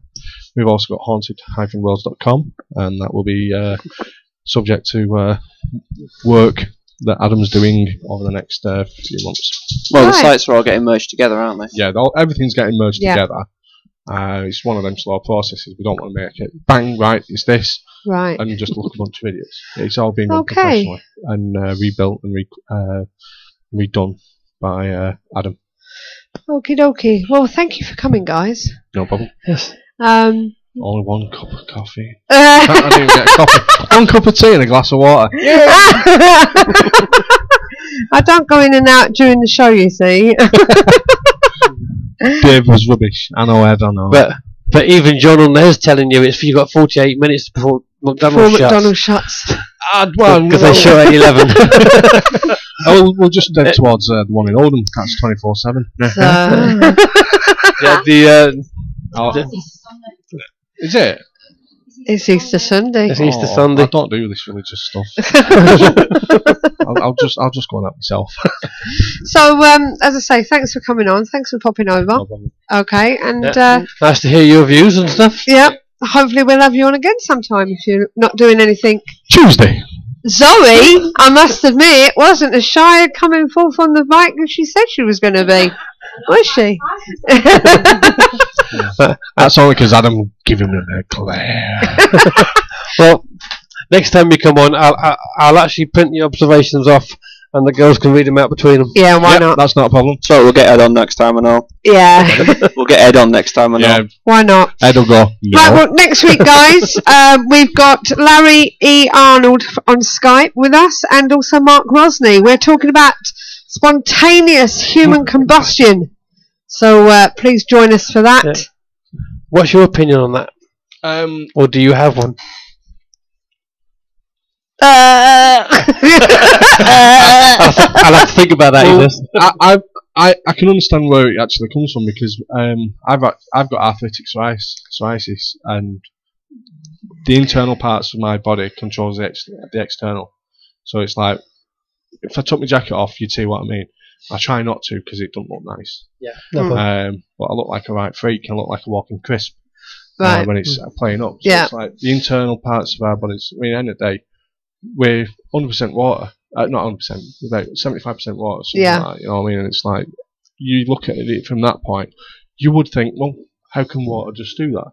But it's the other, percentage that's actually causing or creating your internal organs to act in certain ways. So I just think you shouldn't smoke in bed. Yeah. True. Well, anyway, guys, that's about it for tonight's show. And don't forget, we're always open to discuss any specific area of this genre, including ghosts, monsters, psychic phenomena, or any other supernatural and unexplained mysteries. We do love to know more about you, your team, and how long you've been interested in the paranormal. Remember, this is your show, so get involved. Yes, Steve? Andy said it's a burning issue, but don't eat too many curries. Okay. We hope you'll enjoy us again next week, and look forward to having your company on www.ktpf.co.uk. Until then, all that's left for me to say, and you can join in if you like, is remember, keep the paranormal friendly. Good night and God bless. To see in the night, to measure the spike, to see how cold it's been. I buy my kit so I won't forget the ghosties that I have seen. The Paranormal Intelligence Gathering Services Ghost Store. So visit www.the-pigs.co.uk/ghost store.